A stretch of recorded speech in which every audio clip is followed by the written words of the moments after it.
And we're live. Hello, and this is Ninja DC. Join again from the Reactor video. This time from, well, I said Milo Pony. For Voltron, Season 7, Episodes 1, 2, and 3. Join me again is Carlos. Hey, this is Gun Middle Gator telling you here. Welcome to the Night City Live. We're gonna jock, we're gonna jam. This is gonna be a house party now. We are wrapping up a storm in here because it is Voltron season. I'm in fever in here. We're going to glow out, and glow six, pop out, everybody. Jamming, it's on for It's time for AMC. Yeah. Yeah. Yeah. Applause. Applause. Oh wait, no. Applause. Snap. We'll figure that out. Yes. Can't applaud and hold my phone at the same time unless I have another hand. Anyone not have another hand they gotta give me? Anyone having a pair of hands they could you know what? Applaud yourself, Carlos. Applaud yourself. Here's a funny interlude. I'm gonna clap with your teeth. Okay. This is really one of the best abridged jokes from my favorite abridged series. Okay. Oh, Voltron also has one of the best abridged series. No, not true. Not true. Oh, I see where you went there, second. You know what you're talking about, Mr. Sort of Online Abridged fanatic. I do. I have no idea what's going on. Wait, you didn't know? When you mentioned Tron, I was like, were you just referencing Sort of Online Abridged? And then it's like, oh, you don't even know. Okay. Art Online isn't even my go-to show about people who go online and play avatar versions of themselves to uncover a mystery, dangerous conspiracy plot thing. It more sounds like the plot of Ready Player One, but I don't know. I mean, it's not even searching for mysteries. It's just really like a death game for a VR scenario, which like over 2,000 kids are trapped inside. That's really what Sword Art Online is. And the abridged version is sort of like, let's put this dumb plot and just improve it completely, making it outshine everything else any abridged series I've ever seen up to this point. So yeah, that's why I was disappointed. Gotcha. And if they die in online, do they die in real life? Your mind. Your body cannot live without your mind. Pretty much. So they die in the game, they die in real life. When people get killed, they die in real life. No, really? I mean, so if they die in the game, do they die in real life? Yes. And okay. I also just referenced Fate Stay Night with that joke. Okay. This is what happens. This is what happens. Hey, parents, you want to get your kids to get off the games? have them play Sword Art Online. It'll certainly strain them out, or have them traumatized and be like not wanting to leave the outside world again. Pretty much. Pretty much. I'm like, well, all I want to do is just stop the screen dependency disorder. Now I've just turned into a vegetable. It worked too well. It worked too well. Or like it worked too well. He's now a raging extrovert. I gotta go. We're getting a bit sidetracked here. And we're back, ladies and gentlemen. Next up, Jen. Hello, everyone. This is Jen, and I'm ready for some Voltron. What season are we on? 7. Voltron season 7. These seasons all just blur into each other. It's just one big round of awesome, okay? Because I never forget 1, 2, 3, 4. All I see is just awesome. But this is exciting. And yay for Voltron. Mm-hmm. How come I always follow in if I never have a freaking good intro? One of these days it was a noble effort. What? It was a noble effort. Thank you. I'll Mm. one day I'll figure this formula out. Until then, hello, I'm Jen. Mm-hmm. Following that up, second. A long, long August, and there is a reason to believe maybe this year will be better than the last. A long, long, awesome, kick-ass show. There's reason to believe that this season will be better than the last, or at least just as freaking good. I'm Second Opinion, and we're back with pretty much the best show I currently watch right now. That was beautiful. I loved it that you interpreted it in like Counting Crows Along December. That was a song I had not heard in years. Well, I needed some song to mark the cutoff point of a year. That was perfect. Thank you very much. Good to be a year older. Good to be back with Voltron. Woohoo! Mm-hmm. Everybody on their song and dance game tonight. Jeez. Yes, me and my non-singing voice are always ready to go. I think we're going to call this the Voltron effect. Let's see.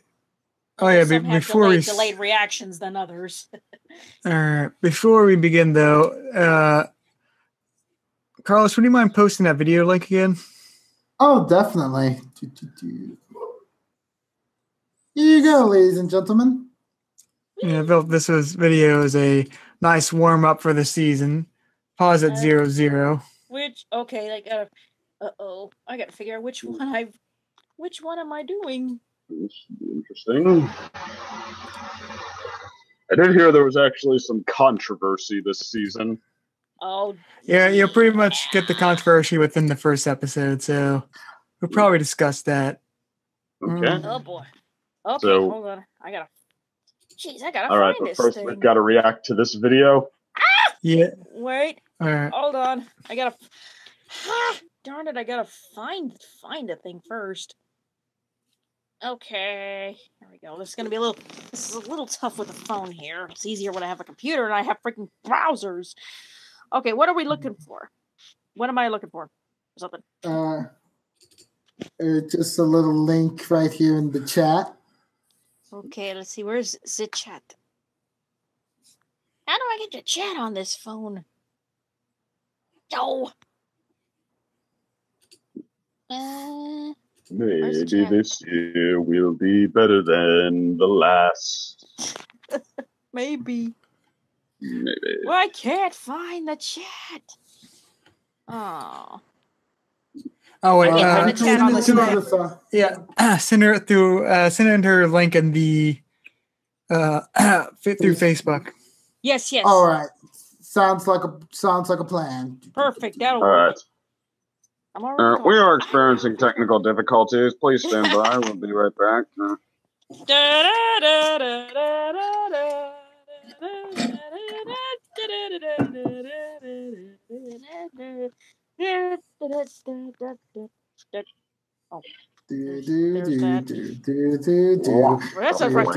likes it, Trebek.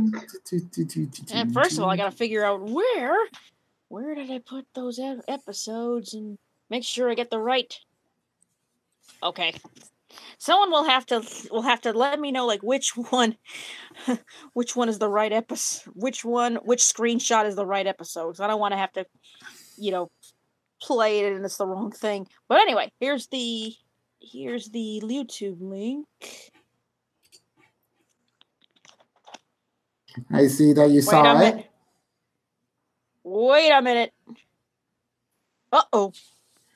All right, okay. Is it Shiro, You're Welcome from Moana? Yeah. That's set at 0-0. Okay, it's at 0-0. Yes. All right. Everyone press play at 3, 2, 1, play. Okay.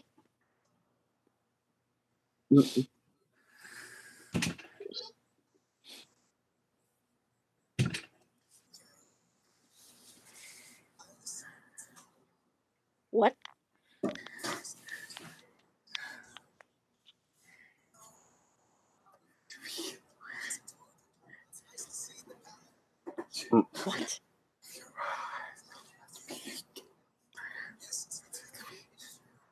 What the? Sharing all the power of God. You're welcome. Oh my God. The sky. Welcome. That's the power of God.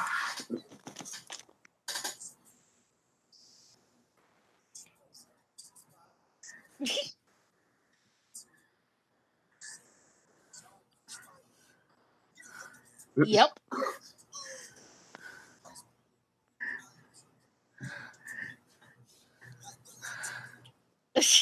I bet that's the princess. That's right.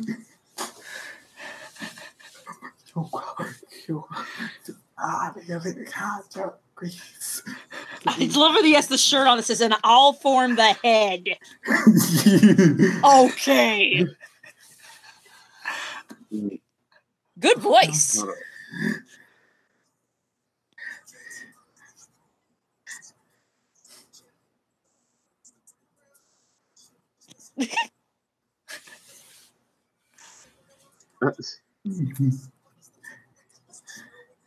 Great.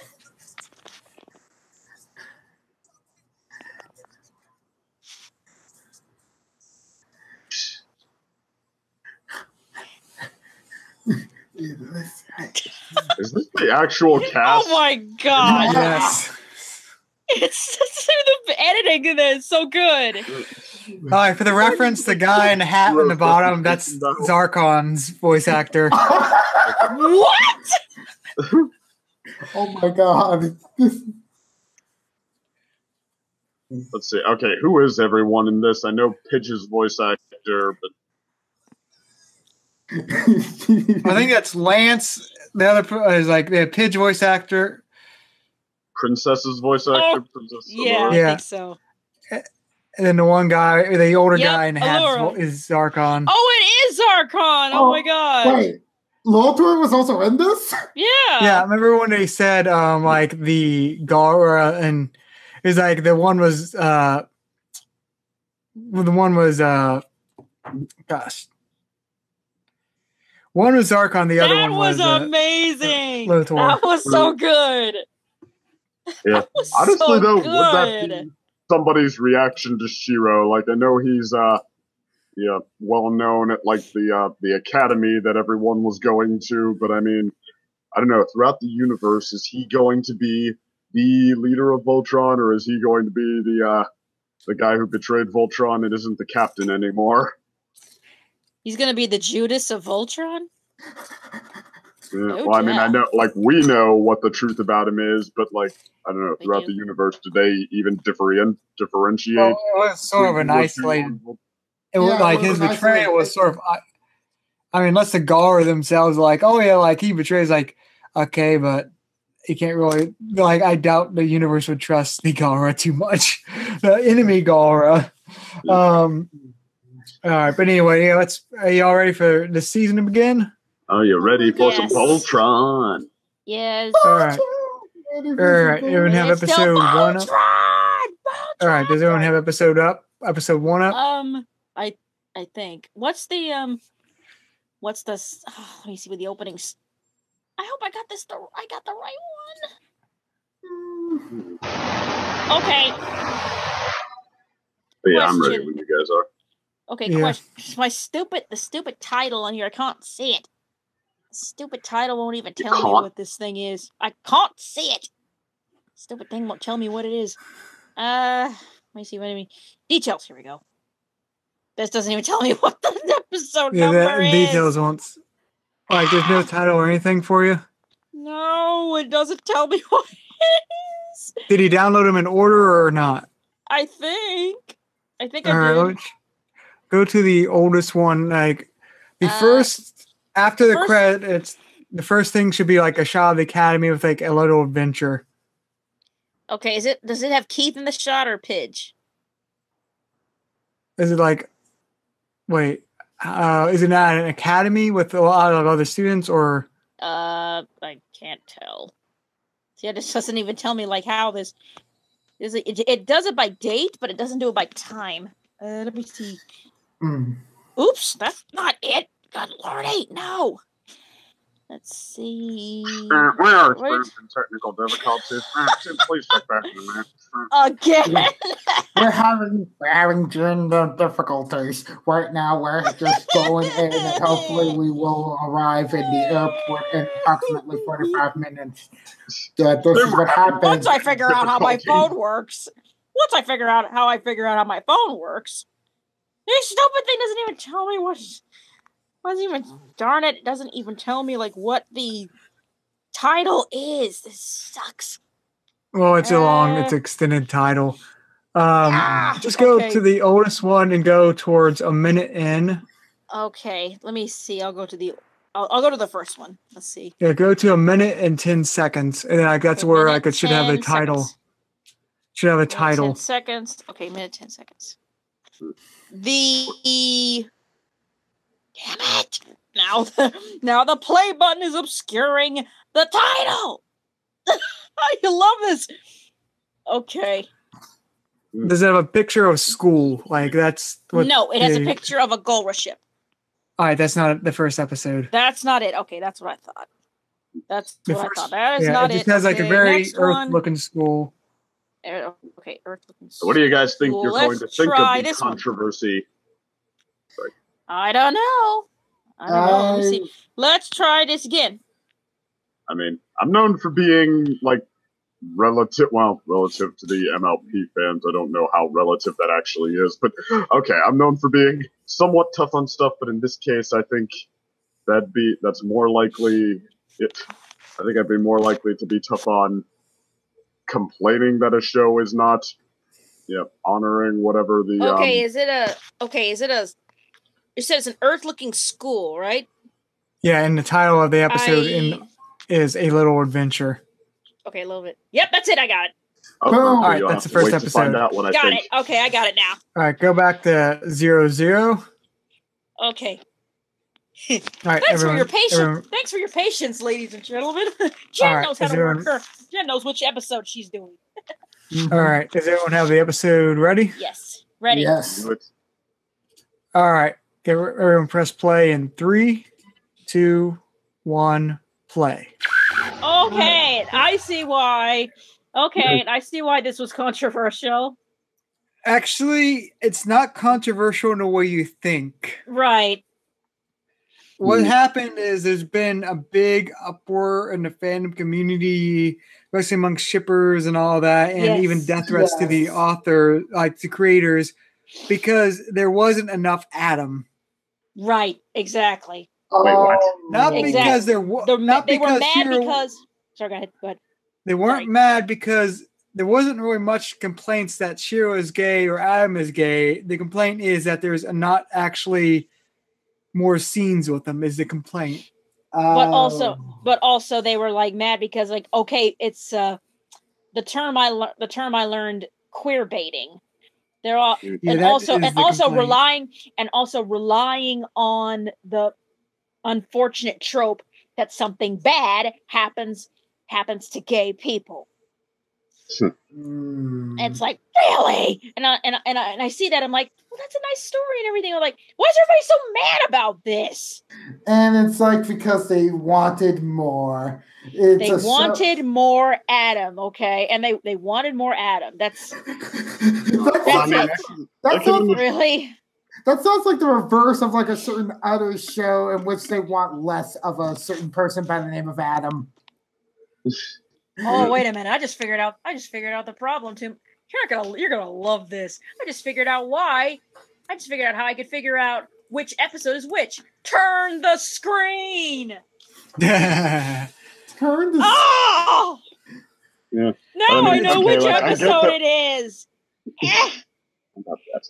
Yeah, I mean, I get that we don't really need another token gay romance thing like that, but I mean, like, without going all the way with it, but I mean, it's like, okay, it almost sounds like overcompensating. I mean, Shiro had a romance, and I mean, if it was, this is I'll put it this way: if it was a straight one, they probably wouldn't have been asking for more. It's just like, okay, that's one of the things Shiro gave up. Like, Probably. in a roundabout sort of a way, I think this actually, is sort of another key, like, important step in that sense, because it's like, all right, they don't owe you more than the story doesn't owe you more than it would if it were a straight romance. I mean, I agree. It seriously feels like it's like remnants of like the Legend of Korra community for like that infamous final scene, and it's like, well, it's actually one thing I want to bring up in a video is why is the Voltron so gay, and in that there's such a weirdly large like LGBT shipping faction within the Voltron community for really no reason. Well, here's the thing. The reason is that well, shipping's been around longer than you realize, and it's just these shippers. Nothing against them and everything. I used to be one of those myself in my younger years, but some people like. It's just something that happens, and that happens with certain fans, and it keeps on happening pretty much. It's almost like with every fandom, you make a group out of it and everything. It just keeps on going.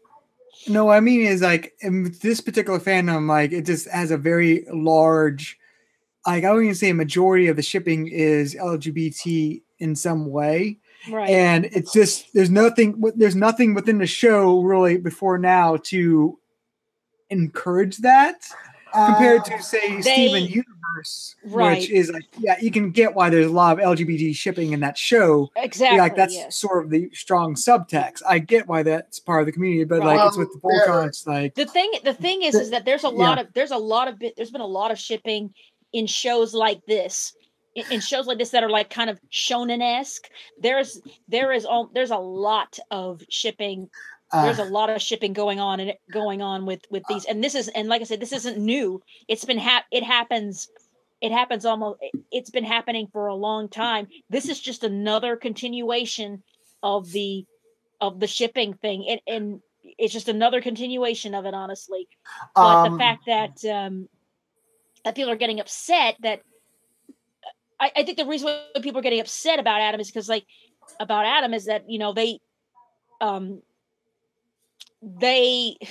you have those fangirls that are like, they want to know more than you should, if you know what than the show is able to produce, if you know what I mean.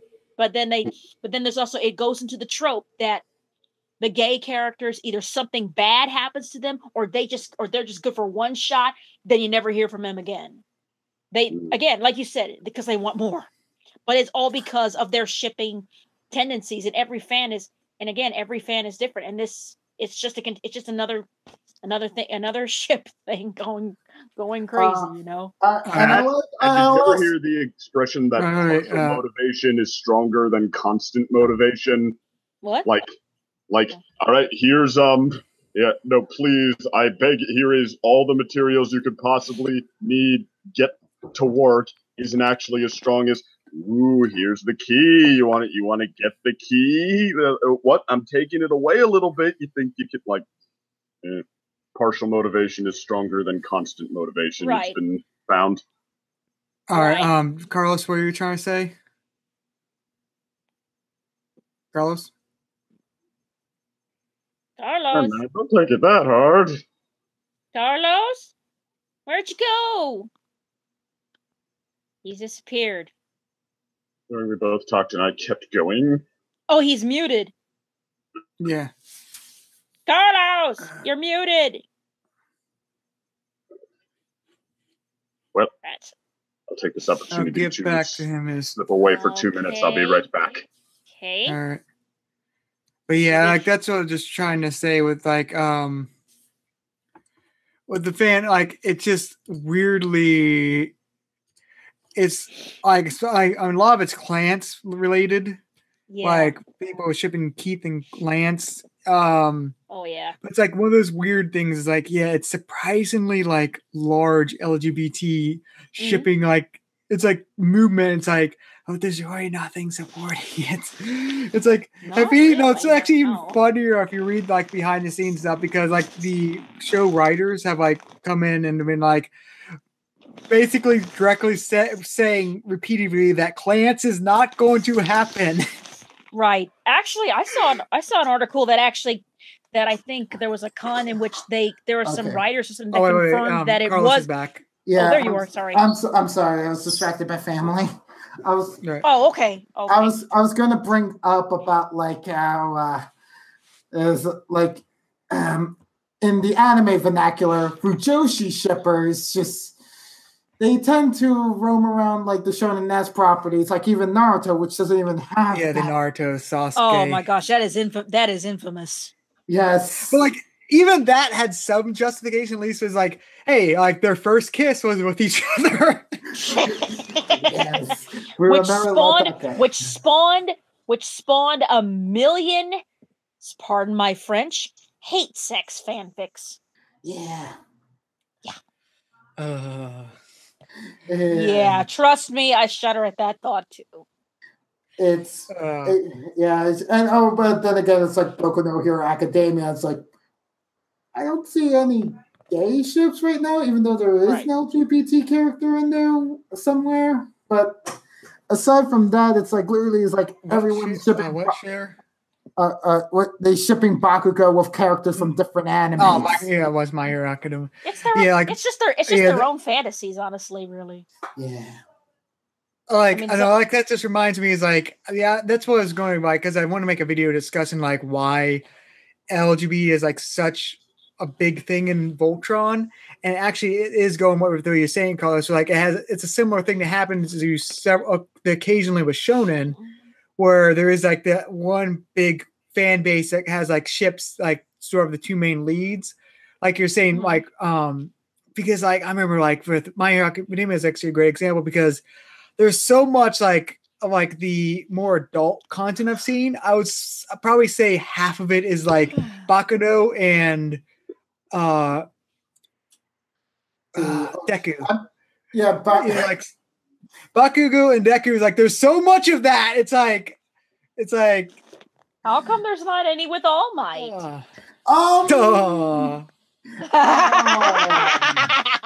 Why did you plant that? I saw that.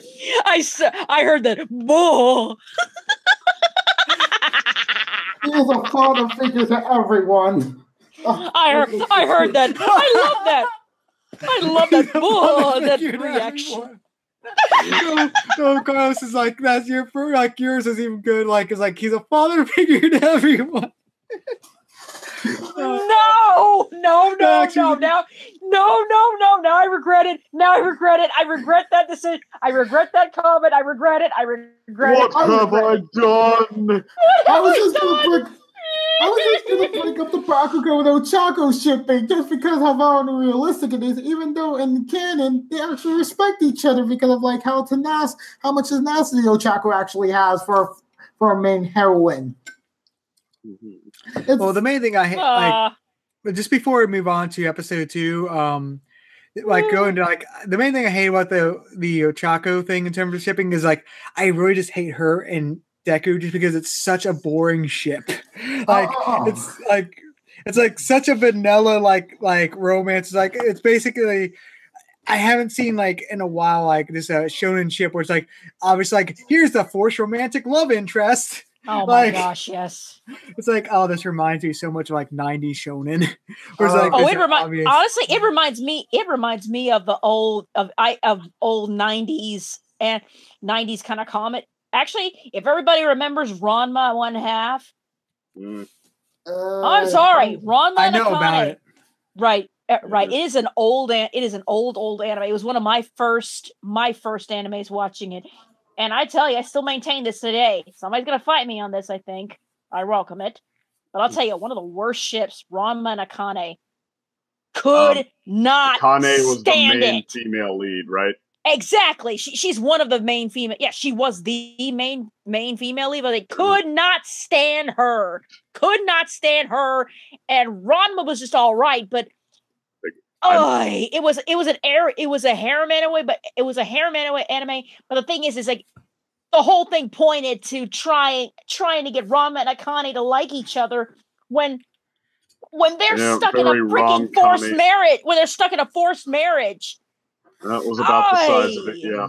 I mean, like, after the first episode, I mean, I was like, I thought, oh, this could be kind of cute, kind of fun, and then it gets going, and I'm like, what the hell am I watching? I know. It just turns from, it just turns into, they introduce so many female characters, it turns into a freaking harem anime. And add to the fact Ranma has the curse on him that turns him from a boy to a girl. You also get one, more boob shots. Two, the anticipation of maybe girl on girl action and girl on guy action. So it's fun for the whole family. I mean, we'll go into that. But like, who was the original ship we were mad at here? We're not mad at a ship, are we? Well, like, I mean, the one I was saying, saying I dislike the ship is the Ochaku and Deku one from My Hero Academia. The forced romantic interest. No. It is like a force, which is why I'm more for Froppy and Deku just because they're intellectuals. Right. Yeah, I Froppy is best girl and best girl needs best guy. Yeah, meanwhile, Momo needs to be shipped with Ida. That's it. Very paradoxish logic. But actually, I just thought of something too, like Shiro, something maybe that I would have thought people would be a little more mad at Shiro's way. Right. But, they wait to reveal his orientation until he's not a paladin anymore, and they don't have to focus on him. And again, they see, like, they do the terrible homosexuality trope that if you're gay, something bad happens to you. Like, Adam just gets one shot, and Shiro has a disease. I don't care about Adam. Like, I'm okay with that. Okay, I had a romance in the past. We don't suddenly need that romance to become a character just because. Right. But I mean, honestly, I don't really care, honestly, if he had a man or a woman or not, you know? I mean, I don't really care about it, honestly. I mean, kudos for them for if it isn't even true, if it is true. See, I'm looking at this and you're like, okay, there's a fangirl out there be like, oh my God, you're gay. There's another could be like, maybe they're just really, really, really good friends. They confirm they are. I know. I understand. I understand. I saw an article like, yes, they did confirm it. You know, but honestly, I would not have cared if even Shiro were straight. I mean, I wouldn't have cared either way.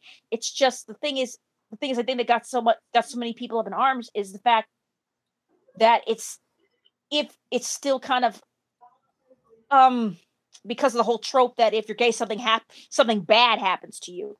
But now look at Shiro. He has a disease. Somebody could interpret it. Oh, it's an affliction because of somebody could turn it the wrong way. It's an affliction because he's gay. Blah blah blah blah blah. You know, which is bull, but it's unfortunate. Well, looking at the bright side, with a new body comes like, well, it's probably disease free. So I mean, I didn't cheat on the plot, but I mean, like, I didn't look ahead. But yeah, like the whole Shiro, his body might not accept his consciousness, like that. Right. That just totally feels like the conflict of the week. I fully expect them to pull through, give Shiro a hug, and continue on. Right. Yeah, Mike. I hated the execution, but I actually somewhat didn't mind the plot point, just because they're basically going by like organ donation like logic, which if you donate an organ, like if you donate an organ, it can reject you, which can be very, very, very bad. Yes. So it took the whole logic is like, when he's in his body, like unless it perfectly syncs up, like it could screw him over. So I get the logic, but I hate how it went from like, oh yeah, he's tired but fine. End of last season to, oh, he's dying. He's like, that's a rather big shift.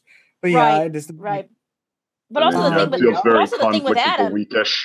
But also the thing with Adam is like I don't really think you needed more of him than that scene. The thing is with writing and such, you only need enough to forward the story along. And if you did have more of Adam, you may run the risk of, dragging it down. But then again, I'm like, the answer to this is like, if you want more Adam, that's what fan fiction's for. All right, but all right, are we all ready to move on to episode 2? Yes. Yes, we are. Where's my? All right. Where it is? Watch this turn out. They wanted this to be a metaphor for accepting Oh. himself or something. Oh my God! No. A what? Like A what? No. a No. metaphor for Shiro accepting himself or something like that. That is, I mean, if that turns out to be the reveal and they don't make it fit any better than it currently does right now, I will face palm. Nah, I don't think that was at all. I don't think that was Probably a problem not. because like That the only seems like the only hmm. yeah the only issue Shiro ever had with accepting himself was with clone Shiro. Yeah. It's just That's like- it. Yeah, that's it. You mean hero? You mean hero? Just I don't Hero know. to hero, just like that. Bless my soul, Shiro's on a All right, roll. are y'all ready for episode 2? All right, Yes, let's we're do it. ready. All right, Yes, do press it. play. Does everyone have Wait. the episode up? Hold on. Oh, crap. There it is. Yes, I got it now. All right, It only took me a few everyone seconds, press- folks. Hey. All right, everyone press play in 3, 2, 1, play. Didn't you three get Those dumped by two again? Lothar? Oh, boy. Those two again. Come on. Come on, you just got dumped by Lothar. Why are you still Why? thinking you matter? Oh. They want revenge for their senpai? I don't know. No. Maybe it's like they're just going for the higher Gora cause. Which is... Basically, just trying to destroy Voltron's paladin and then reclaiming it for the honor of Zarkon. Oh, fair enough. These three Yeah. can't be like, I'm sick of getting treated like this. I'm gonna go get a beer. Well, maybe it's just only like the two of them. Meanwhile, the third one is off, like getting close, trying to get close to Keith. We didn't see the third one. We didn't If see you told me that the third one had died and I forgot it, I would have been like, oh, okay.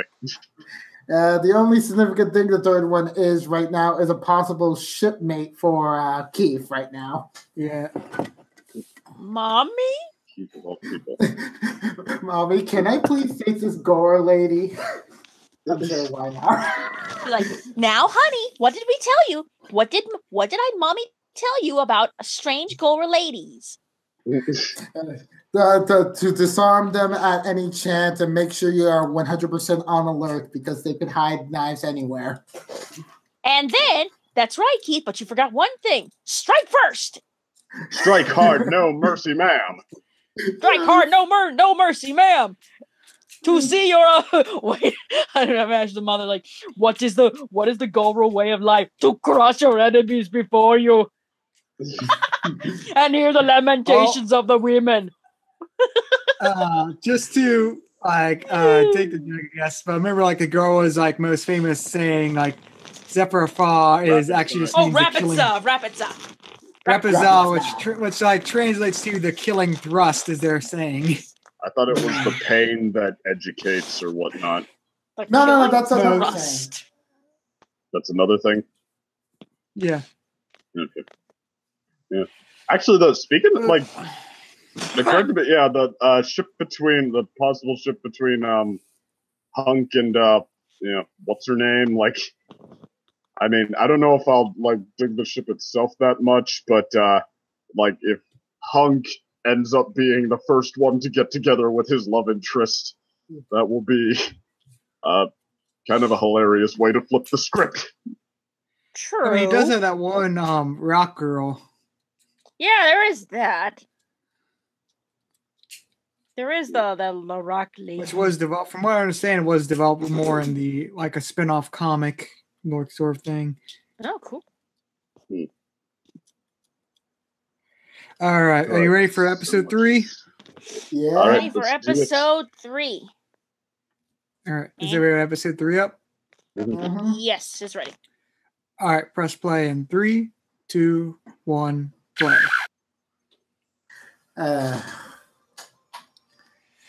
So they fought Lotor. The explosion thing was going to happen. They stopped the explosion. They came out, and then 3 years passed.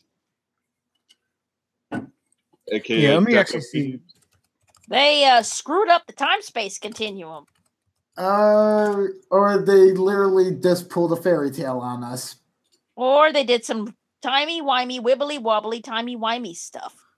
All right, here, because remember, someone actually broke down the time. I've seen it online. Right, ticks are roughly a second, slightly longer. Dobosh is roughly a minute or slightly shorter, we think.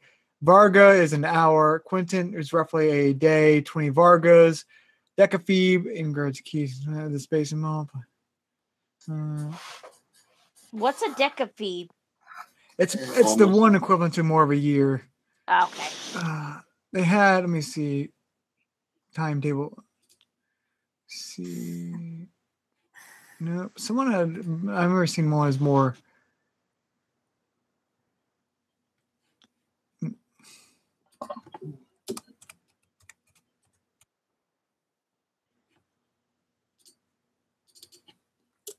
Let's see. Glossary. All right. Band's guide. All right. Quintet equals 1 day. Decaphobe equals 1 year. Phoab equals 1 month. Dobosh a minute. Varga take a tad longer than a second. Movement a week. So they're all like they're similar to Earth things, like they're slightly off. It's like sort of thing like they have equivalent of a minute, which is a minute, but like the ticks that make up it are not 60, but they're slightly longer seconds sort of thing. Right. But the main thing is, yeah, like it's about 3 years have been gone. They screwed with this time-space continuum.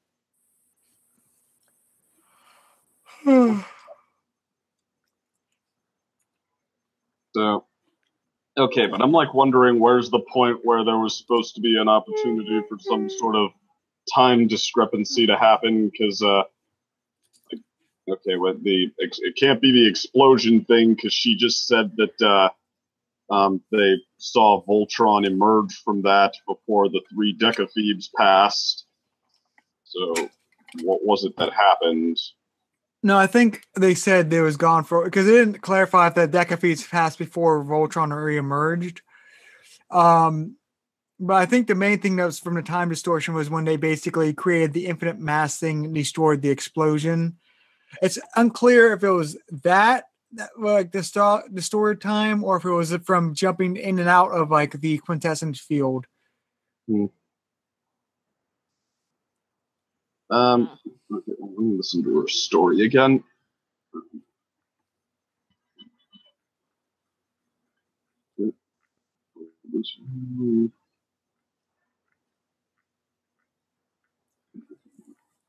So wait, what? I'm trying to listen to her story again. Hold on a second. You weeks? What do you mean, weeks? Da-da-da.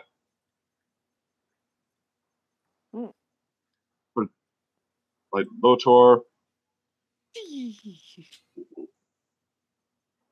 Here it is. Okay.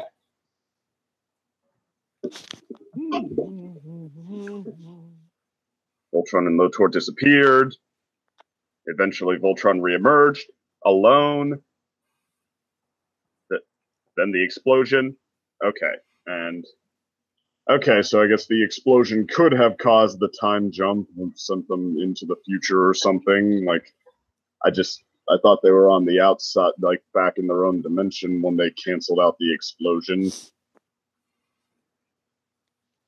But, all right, so, I mean, that sounds like the only explanation in sight, though, that the explosion did something. Well, it's the explosion or the jumping in and out because it wasn't clarified was like the big time jump was before or after that. But I think it was explosion is the main thing. Yeah. Well, I said, like, okay, Voltron and Loto are fighting. Voltron reemerged alone. There was an explosion, and then 3 Deca Thieves. So, but we did have Keith's thing, like, where he. How long was it where he spent, that he spent living with his mom and his wolf on a rock and waiting? Like, was that? Did they say that was 1 year?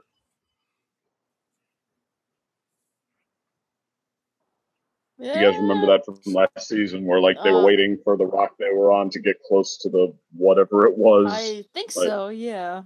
This has so much plot that he's so engaged in that, yeah, like, the specific details can fade together a bit in your memory. But yeah, like how Keith is actually older than he was the first time he was the Black Lion Paladin. Right. Yeah, but how long was that? Like, he was yeah, they were in some kind of field where time works differently, and they kept getting those flash things where he and his mom kept getting visions of each other's life. Maybe. You don't remember that? Not offhand. It's been a while. Yeah, fair enough. But okay, so we have. I mean, I don't know. Like, I guess they've done this at least more than once, and there is room to make time logic a thing. I mean, we kind of already been through this with Keith right now. So, yeah, time skipping is already in Voltron's life's blood. Probably.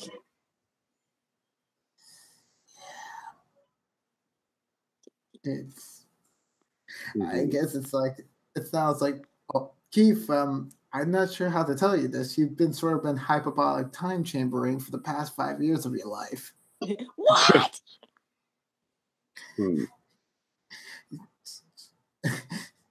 Sorry to accept that. Yeah, they were just so used to Keith coming and going that, boy. Now everyone has come and go. Yeah.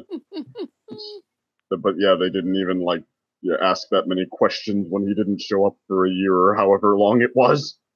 Mm-hmm. Yeah. Mm-hmm.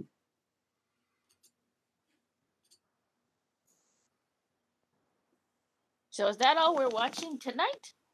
Yeah. Yep, just 3 episodes. All right. So, because that's the perfect cliffhanger then. Now I'm curious for the next one. So, now, just for the record, this was planned, right? Do you see? This is the cliffhanger you wanted to leave us on? I wanted to have a more strategic cliffhanger. Like, I didn't, there's a few episodes that are like double parters coming up. There's like 2 episodes are split, so I didn't want to split those. So I just changed it around a little bit to make sure those are together. Mm-hmm. It just seems like appropriate to kind of end it on on that. Gotta leave us wanting more for the next part. Yeah. All right. Any other final thoughts before we end? No.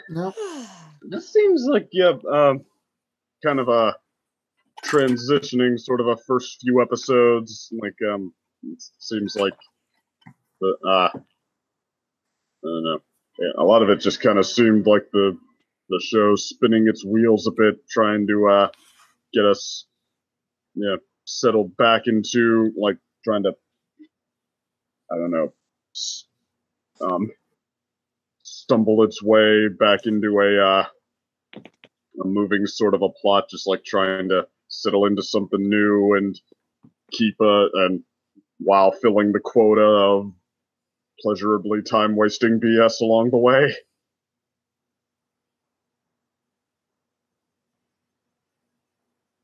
I just thought it was all... My bad. Sorry. My bad. No, I don't mean to I don't want to be talking forever, but I mean just what do we have? Honey, I Shrunk the Kids plot. The thing bringing Shiro, kind of I guess trying to set Shiro onto whatever arc they're gonna have him going through now. And then what's the second episode? Like, that was okay. Basically an extended Voltron. Well, like Voltron gets captured sequence with the lions are worn out as our excuse to get the next bit of plot, and then this third episode, I guess, sets us on what the season dynamic is going to be.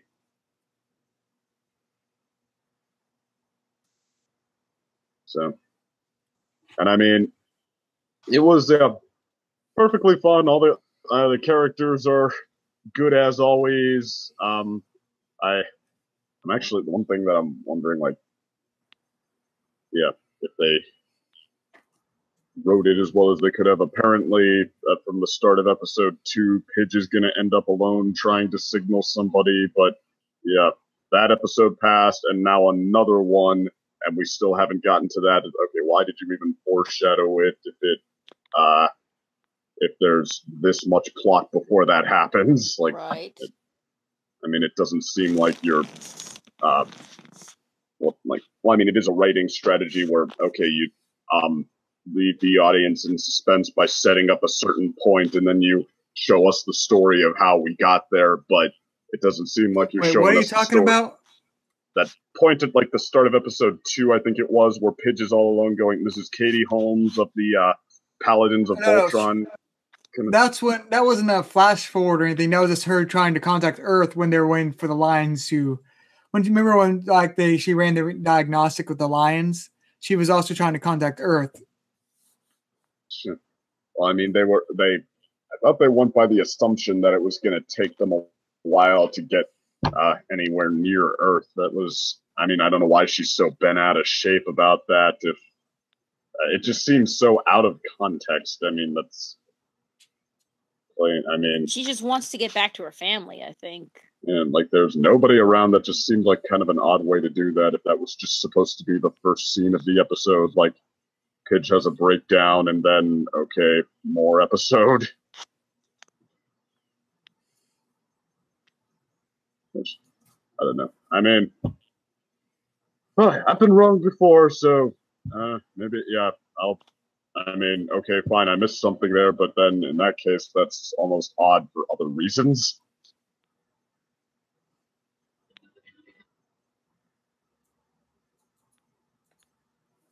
So, although, admittedly, like, that does almost fit better within what these episodes seem to be, which, like I was saying, a little of this, a little of that, just, okay, let's try to drunken fist our way back to neutral after closing out with the most epic thing ever last season. But I mean, I don't know. I guess it seemed like a semi, well, by this show's standards anyway, an awkward transition point. It's like not like it had any particular vision just for any of these episodes, except maybe the third one, just sort of like, all right, let's just have some fun and reestablish the stuff we need to reestablish or newly establish. Mm-hmm.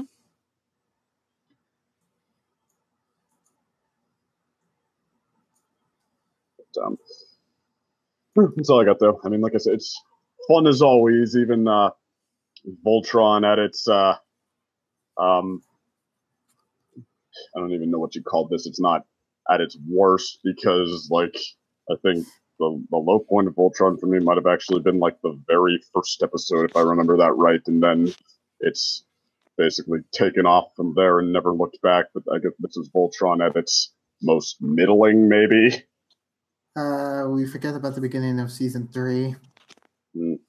So which one was what was that? Were there immediately after Shiro disappeared from the Black Lion?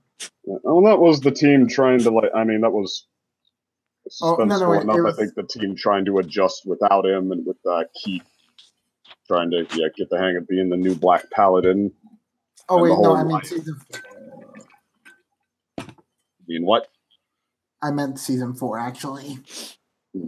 So, okay, specifically...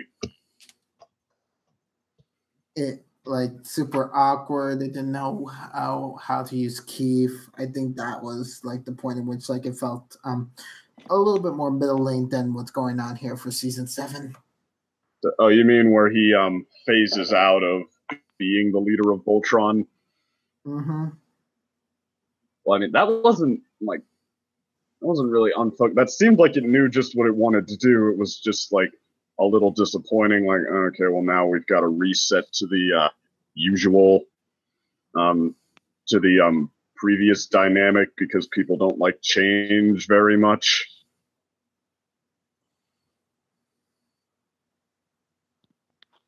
I don't know. I remember it being like more disappointing than middling.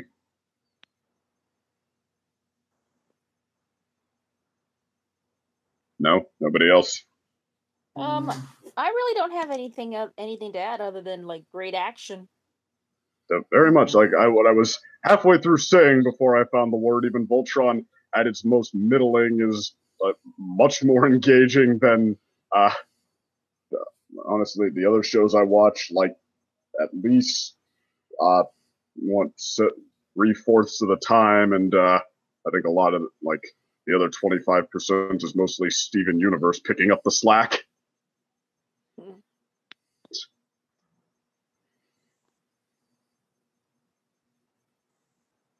Well, that's all I've got. Good action, everybody's fun. The mice are, I'll admit it, the mice and the wolf are adorable.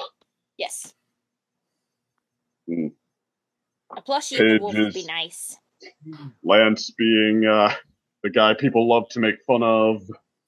That's so well and good. So, I mean, what's her name? That's Keith's love interest kind of came out of nowhere, but if it's been 3 Deca feeds, I mean, I guess I can accept that she had her time to, character arc over to the good side.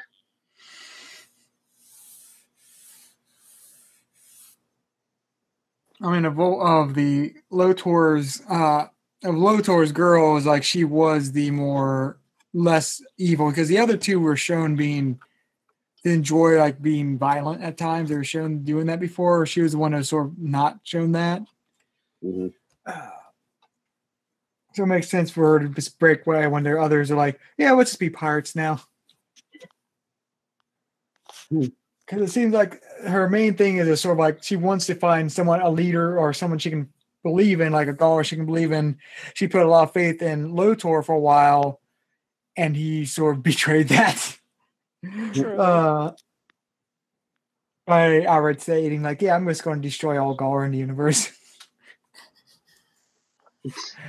I'll tell you in Master Race. I'll tell you in Master Race. We're joking, but that really was more or less his plan. Oh. Yeah. Like to bury the Galra side of himself.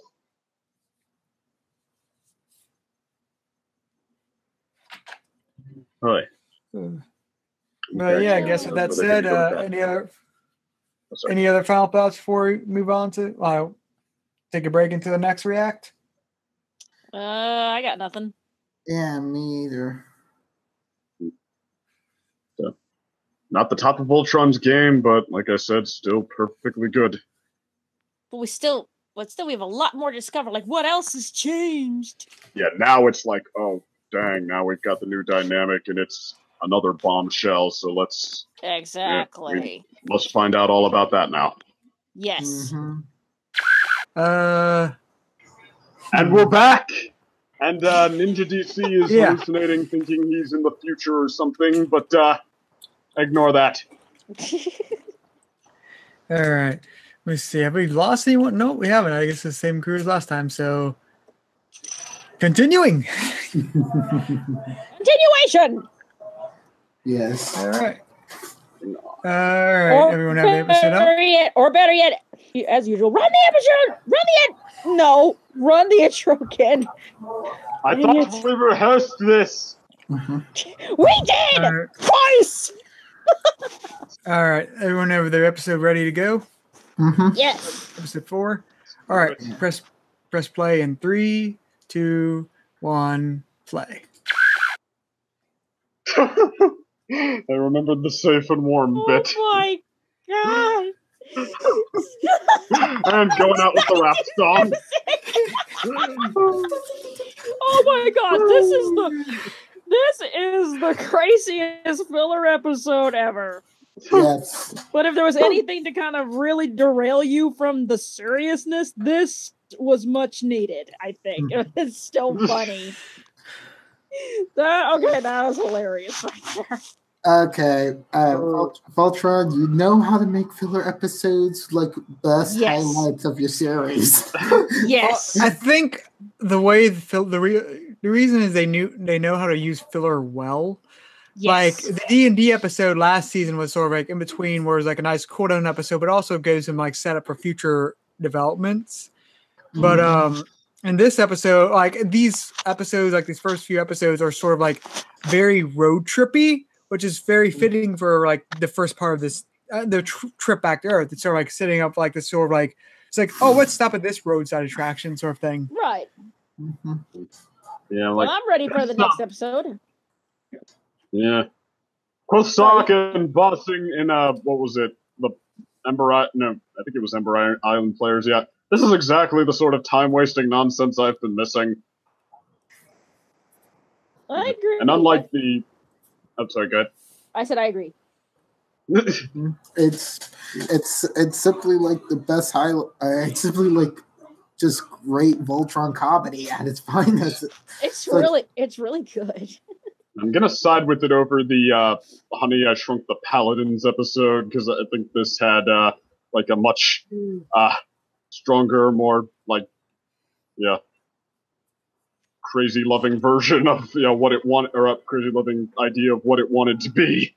Also, seeing the Goras in like a semi comedic kind of role. I mean, Zarkon and that other thing was like go, and they're doing like the snake and such. That's so funny. Oh yeah, like here I seen like the first part of that, like where they had it was like a preseason like for like they released clips and all that, and they had where like the Gar team was introduced, and like I was like I was like chewing gum at the time and almost swallowed it laughing when like when Zarkon was like, "Hello, Bob." That was so funny. He's like, "Who's the lovely lady?" Like it's my wife. This is my lovely wife, Hagar. Hello. Or if all of those characters actually experienced that too, and they remember this. Oh, that's funny. I will never forgive Bob. He made me nice. Exactly. But at the same time, it was funny. Like Zarkon was like, I've made all my 3D models. I was like, what? And then Hagar's like, I've supported all of you. He's like, get off me, you hag. Like, aw. I was like, aw, that's so sad. It's like a huge microcosm of their relationship in real life, except for the fact that the father is just an inconceivable mess of like grubble, evil action. The mother is like, I'm going between two worlds right now, between purified and corrupted evil. And she's pretty much a witch. Yeah. We just call her a witch. Yeah, witch. All right. Ready for the next was going episode? through his weeaboo phase. Yes, that's it. All right. Yes, All I'm right. ready. I am ready Next for the next episode? episode. Yes. Yes. All right. Everyone press play in 3, 2. Wait, does anyone have the episode up? Yes. All right, episode 5. All right. Everyone press play in 3, No. 2, 3, 2, 1, play. Definitely setting it up like she won't return, but Well, that's not the case. Yeah. it could be like one of those she almost doesn't, but then she does. I hope she does. Yeah. This sort of It's almost like a mommy. Are you going away again? Yeah. It's like, Right. honey, mommy has to revive the blade of Malmora. Now you go and play with Voltron. Don't be difficult, Keith.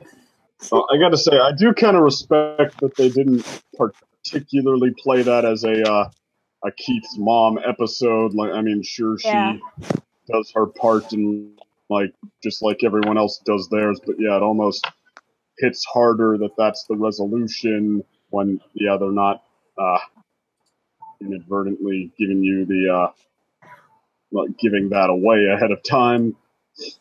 Mm-hmm. Gotcha. But yeah, I guess overall that was definitely a really nice episode, like looking back into the history of like what's going on now and seeing like the Blade of Memoris like very much nearly become like fully dead as like a part of like how it's showcased before as the sacrificial soldiers. Right. Yeah. Well, I mean, towards the end, it seemed like they were saying it at least wasn't as bad as that guy was trying to make it sound. Like they all gathered on one planet, made a last stand, and lost. I mean, it sounds like it wasn't quite that, but it was still pretty bad. Well, the way I took it is, there might have been a fight at that, but it sounds like it was more him individually luring in individual agents and then killing one off at a time using the code trick.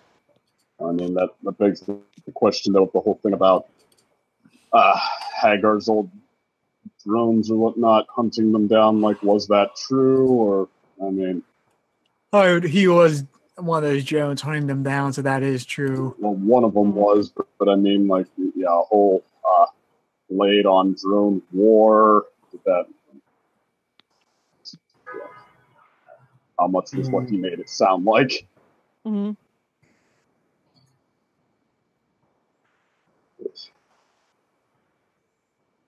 Oh shit, the fly, yo! And I mean, granted, it might have been exactly what he made it sound like, and my problem is just the technicalities of, well, technically it could be, but I don't know. I guess we'll see when we see. Mm-hmm. Yeah. I will say, like, when they revealed that that's what was up, and like the mom is looking at the weapons of the now presumably dead beings that she knew pretty well, like that, especially considering what the last episode was, that was pretty heavy. Yeah.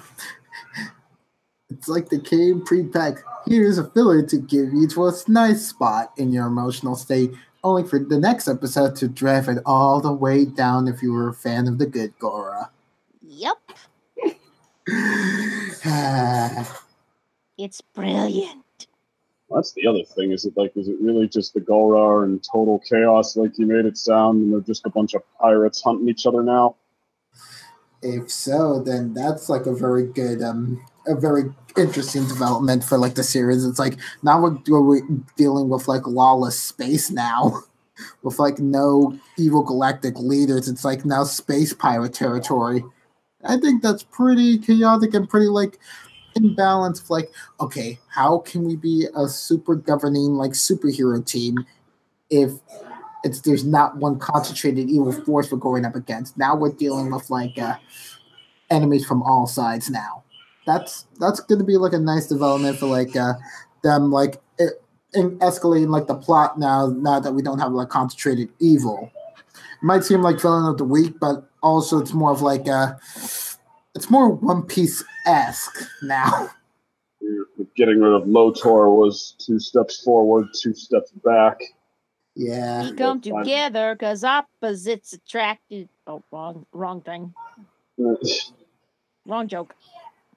Oh no, I forget that song already.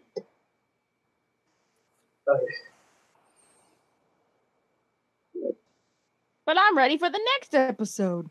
Yeah, let's see what more gotta have it. Yeah, Want it, need it. All right. Want it, need it. Gotta have it. All right. I Everyone really have like the bean. Does everyone have the episode up? Yes. All right, episode 6. All right, everyone ready? Wait, we gotta go back to 0. Yes, ready. All right, everyone press play in 3, 2, 1, play. Hold on, isn't this another trap, is it? It would be kind Now of they use convenient giant- if that. This is another trap, is it? No. Now these giant wings. I guess to get not. There. I guess not. It's not a trap. It could turn out to be in the next one, but heck, sometimes these paladins can get a stroke of good luck. Yeah. Pretty much. Let's see. Yep, the next double episode, which are called. Let me see. Woo! Woo! That was a The rush. last- That was a rush. That was a rush of Voltron. Yep, Oh, the yeah. next episode Yeah, is that a was a nice two-parter. episode. All right. Yeah, the next one that we're going to be watching is a. Well, we're going to be watching 4 episodes next time, but like it's the first 2 are a two-parter called The Last Stand. So it's a 4. Did you say 4 episodes next time? Yeah. Oh my! We're 'Cause gonna it's have to warm up. first- We're gonna have to train and warm up for this. Yeah. I'm just. I'm gonna have to like get in the back of the gym and do some squats, do some curls, Wait a minute. Thank you, second. Because we need a montage. Thank you, second. You're the best. Fly whistle. Perfect. Perfect. So what are your if I'm thoughts in the on gym, these? if I'm in the gym next time, I'll be like, second, quick, start whistling the Rocky theme. So what are your thoughts on these 3 episodes? Okay. I never thought I would say this, but we actually had a Hunk focus episode that was actually very big on his character and like showed like his flaws just straight on through that weren't involving like his role in the team being the fat guy. And I just feel like, wow, it took us until this part, but I actually feel like everyone has finally got like a touch of character development and even see like Hunk would have been like the first one to like jump ship, but it was due to Hunk. Yeah, but no. Sorry. Yeah, but it was like, but then it was like when the chips were down, it's like Hunk was like, I'm not letting anyone fall for this obvious trap. Like I know about like the ploys and like the lust of like just trying to get to like a easy way out, but even I know that that's not like the best way, even though I fall prey to it sometimes, and it's just like it's like the disharmony that they had before. It's like Hunk was the only one that wasn't like being like, oh, I'm not gonna follow you guys' train of thought, and then it's like the other's train of thought just became too erratic. Well, sort of Dao Fu, like Hunk is someone who knows the value of not like taking certain things too seriously and not like breaking yourself by insisting on pride and such to the nth degree. He appreciates the levity, which helps like take away stress from situations. Mm-hmm. Yeah. Yeah, I mean, like, sorry, good.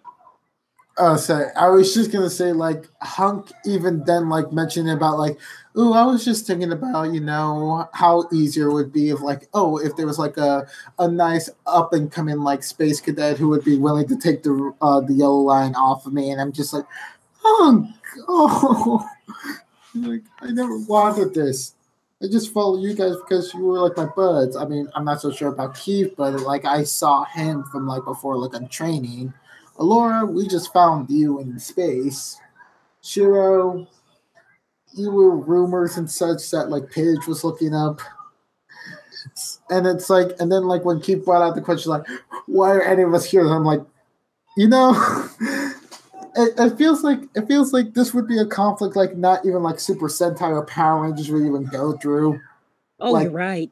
Yeah, like seriously, it's like the big confrontation, like except for maybe like SPD. But even still, it's like the closest relative to like what Voltron is, just like the Blue Ranger and such. But like here, it's like he's like, why do I even have to belong in it? And just insulting like Alora's legacy, insulting like everyone's like, we're not even friends and such. Like you see like how, and then like they're like, oh, you always go off on your own and such constantly, like doing like your own space assassination or later on the war stuff, and it's just like. Oh, it's like all those vices, like eating them in their last moment. Do you know how depressing that would be? Like them just being swallowed up by their flaws and them breaking up and such as they slowly perish. Like, it's like pushing you to your absolute breaking point of just like tolerance and sanity and whatnot. That's like, I mean, I really see what they were going for there. Just it's like that point where just like the your worst thoughts, even if you think them to like one iota of an extent, can start to come out. Mm-hmm. So and it's like absolutely breaking down the team to the worst of themselves and then kind of purging it. Yeah, and it just and at first I thought like the journey within was going to be like an episode of like, oh, this is going to be a Lion's test or like some sort of cosmic entity, but nope. Survival of the fittest against an angler whale of a space angler's manta ray something. Yeah, like it was reminding me about the Schizozoa from like Lyoko, like this weird, creepy, one-eyed being that would just probe your mind, making you not who you are before. But this is even worse because this is just a predator just first freezing your freezing your allies, making you want to get out of the ship just so that it can easily prey upon you. Like, and as they mentioned before, it was absolutely playing them, and it's like, this creature has it out for them. This is literally Moby Dick, but even more dangerous. It's Moby Dick in space. It's just Moby Dick with less of the Moby and more of the dick. Pretty much. Now, which one of them? They're all Ishmael, pretty much. Yes. Right, well, wait. Here we go. Here we go. Ahab. Moby Dick in space. And the first line is, "Call me Voltron." Perfect. I just wrote the story. Yes. Perfect. Just roll the story. Perfect. Right. Just wrote the story. Here we go. Yeah, I just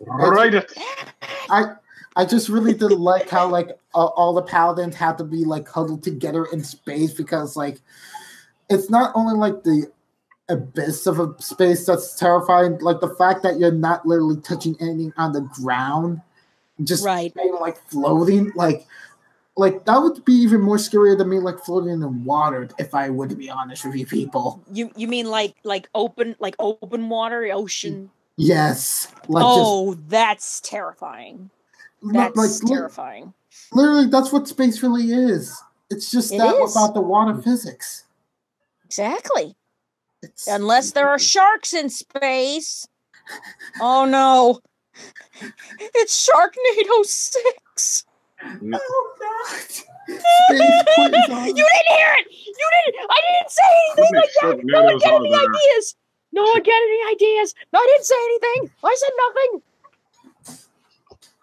Okay, if someone gets Sharknado 6 from this idea, I'm going to apologize in advance. I'd be like, don't listen to me! It's already an idea before you send anything. It's just one that I'd be like, don't listen to me. Won't be resorted to. I'm the last person you should listen to!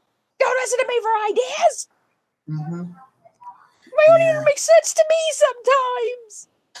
Yeah, it's quite terrifying. Like, just imagine like space sharks, or maybe space gators, or maybe even like space snakes, space cars. Screw space. Okay, screw space is scary. Screw space is scary now. But isn't it? But aren't we technically already in space? No one can hear you roar. Pretty much. Pretty much. Like that's no one can hear you roar. No one can hear you groan in discomfort, or pretty much no one can hear you scream. Space is just a non-entity. You can't even. Space is like the ultimate anaconda. It wraps around you, holds you tighter than your true love, and infiltrates your mind. Soon your bones begin to freeze. Soon your blood begins to freeze, and then your whole body turns to one big giant icicle.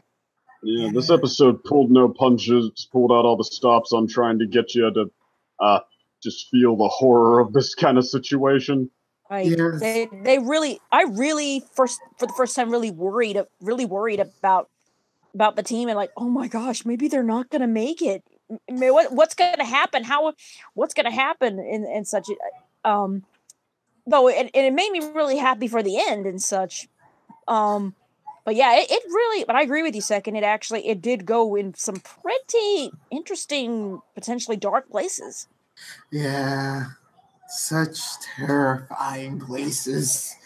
And I think that's like where I think this is like one of the best written episodes of the entire series. Like the fact that we're still talking about it, even though Ninja over here gave us a problem. Hey, let's talk about the 3 episodes, and we're still talking about the journey within. True. Hey, wait a minute. That's why the title. That's why the title is what it is. The journey within, because it really, literally was a journey within each character. Yeah. Good job, writers. Good job, writers, and excellent, perfect title for this. Perfect title, perfect writing. Mwah. Well, yeah, the journey. Well, I guess it was kind of like what Keith was talking about too, with what brought them all together. That like, okay, do you really think that this is some kind of destiny, some kind of journey meant to happen because we're all special people that are supposed to be together? True. I mean, there's kind of a Taoist philosophy, actually, that, even without the idea of, like, destiny of some, I don't know, great all-knowing being writing things as they were meant to be because things are meant to happen to you because you're special, etc. Okay, like, yeah, even if that's not the case,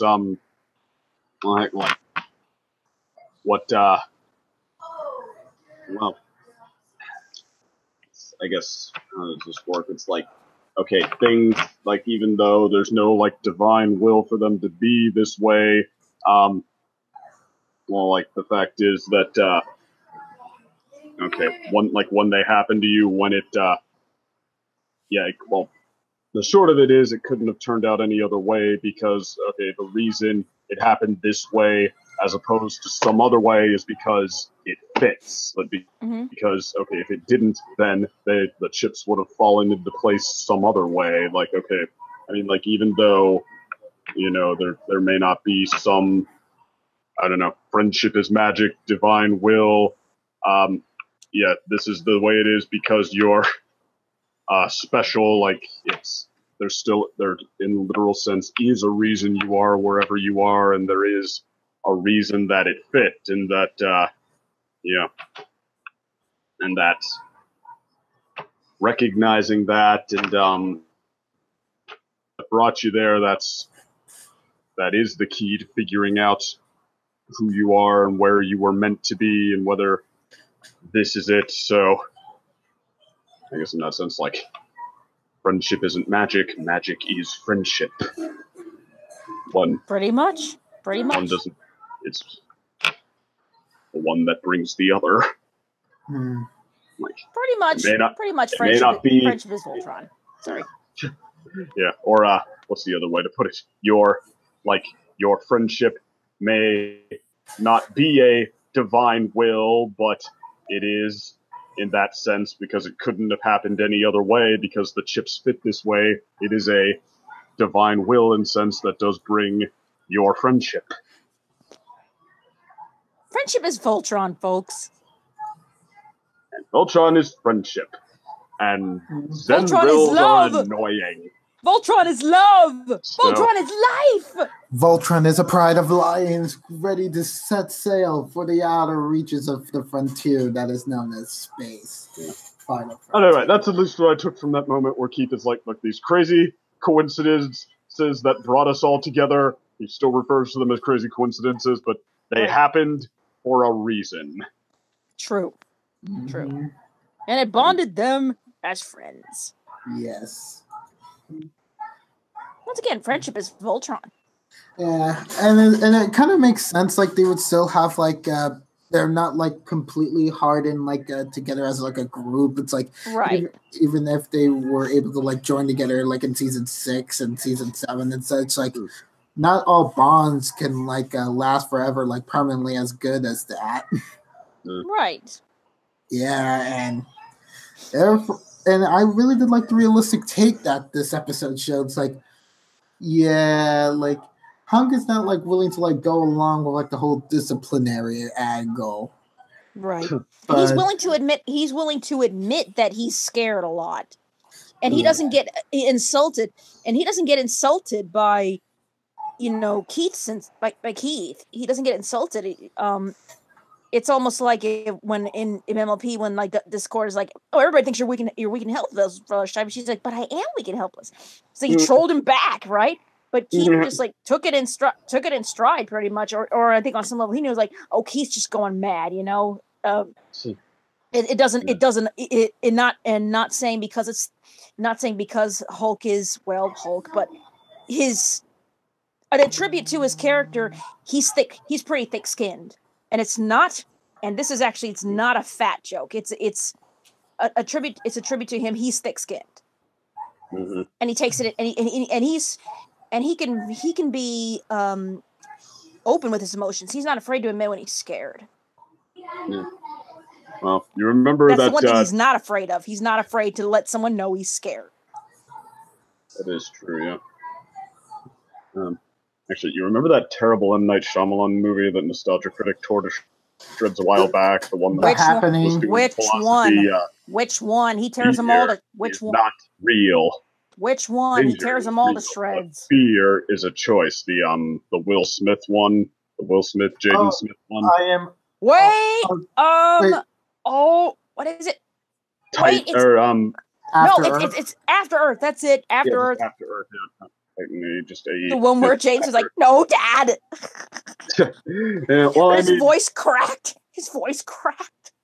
God. Which? No, Dad. I mean, Shyamalan will always be pretentious, but he was actually trying to talk about another real philosophy there that just how we respond to fear, that it comes down to like your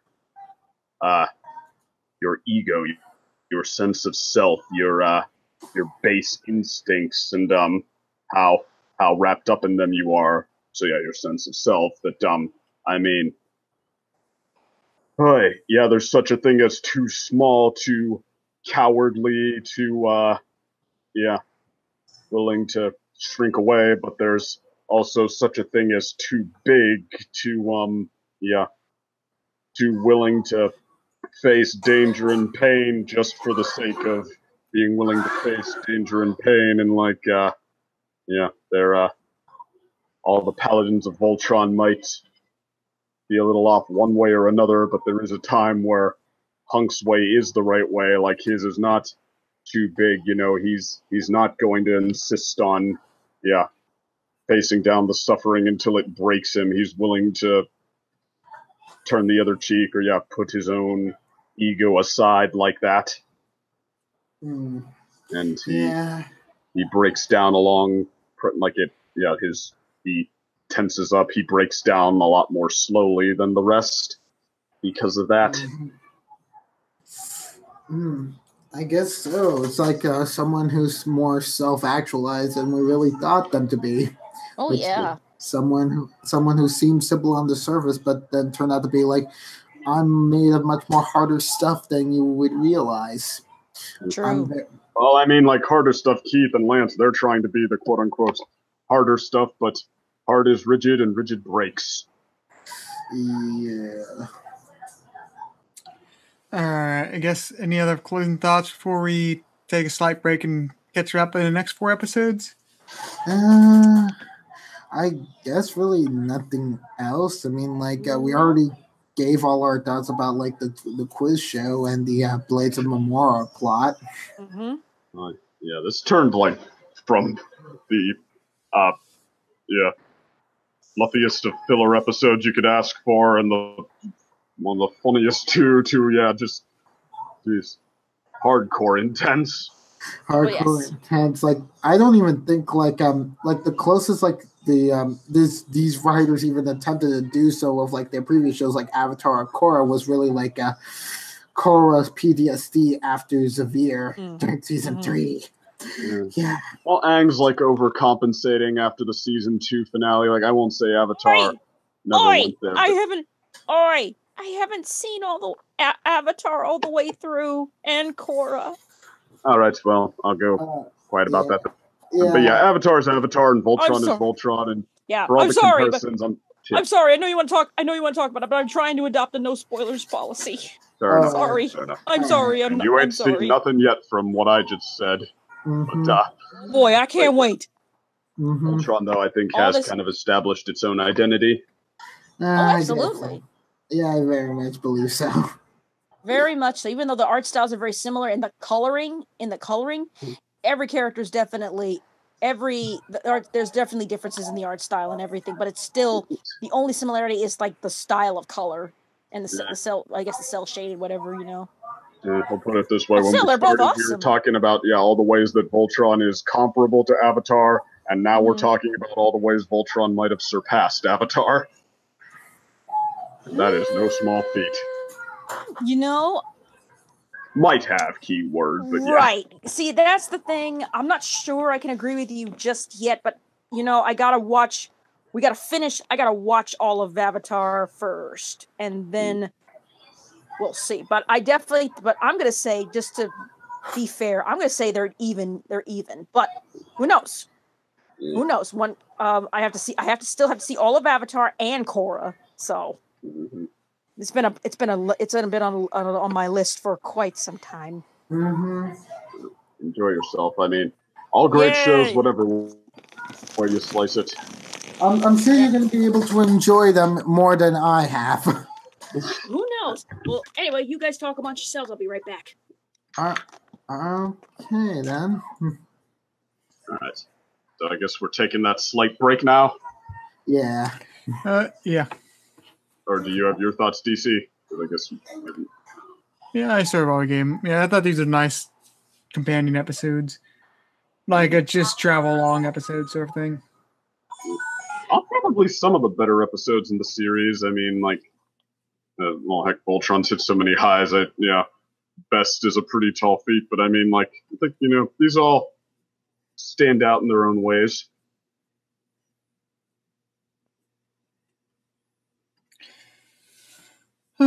I guess with that said, see y'all next after the break.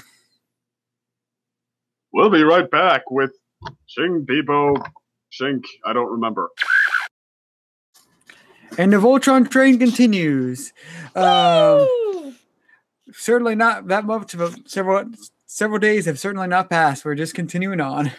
Yep. But I did like fill you in on something I found out last night in the chat, post chat, for our MLPA discussion with Carlos. And second is, Jen, I have good news and bad news with Voltron. What's the bad news? Season 8 is the last season.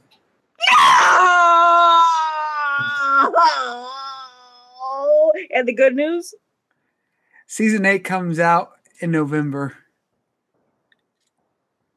I'm still sad, though. I'm still sad, though. And sooner rather than later. Yeah. Well, fair enough, but I'm still sad. That's the last season. On the plus side, another plus side to think about is like that frees up the Avatar team for another new project or a spinoff of Voltron. Either of those sound pretty good.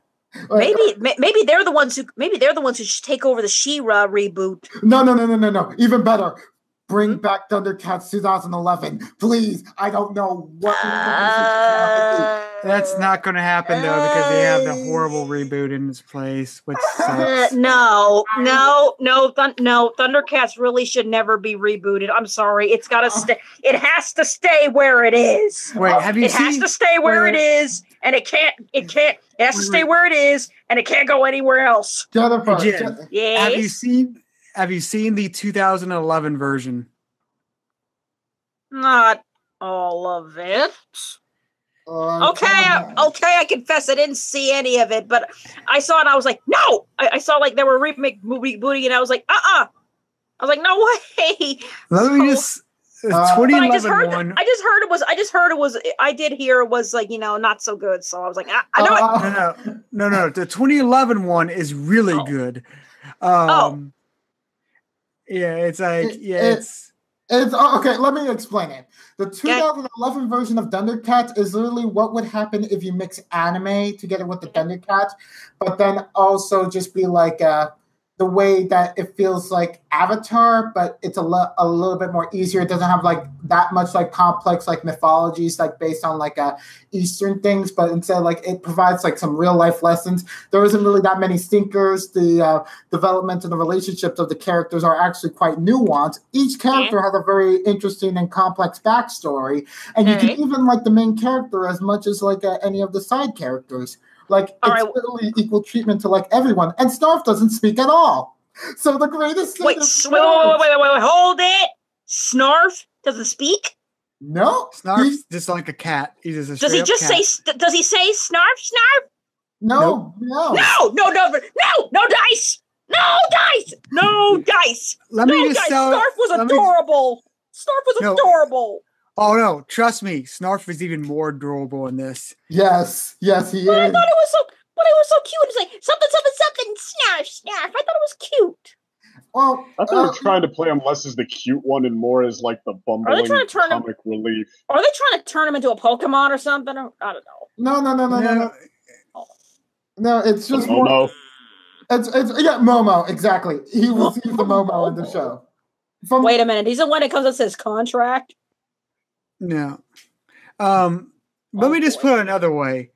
Okay. The 2011 like Thundercats does to Thundercats what the Voltron reboot we're watching did to the original Voltron.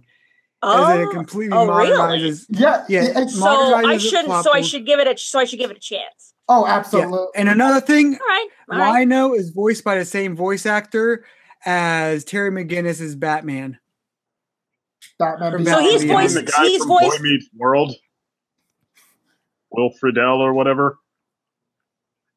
Not sure.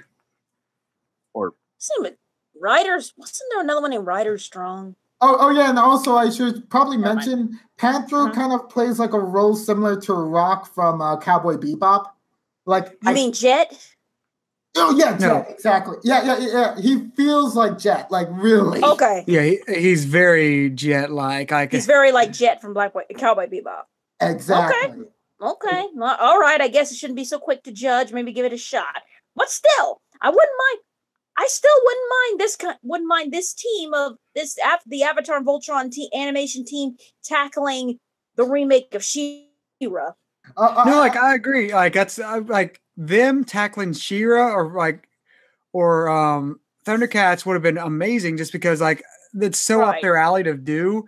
The only problem is like for both of those, they both have new remakes coming out, so that basically prevents them from doing that, which is so frustrating. Okay. Right, I understand. But here's another thing that I think that I fear that they would do if they did this.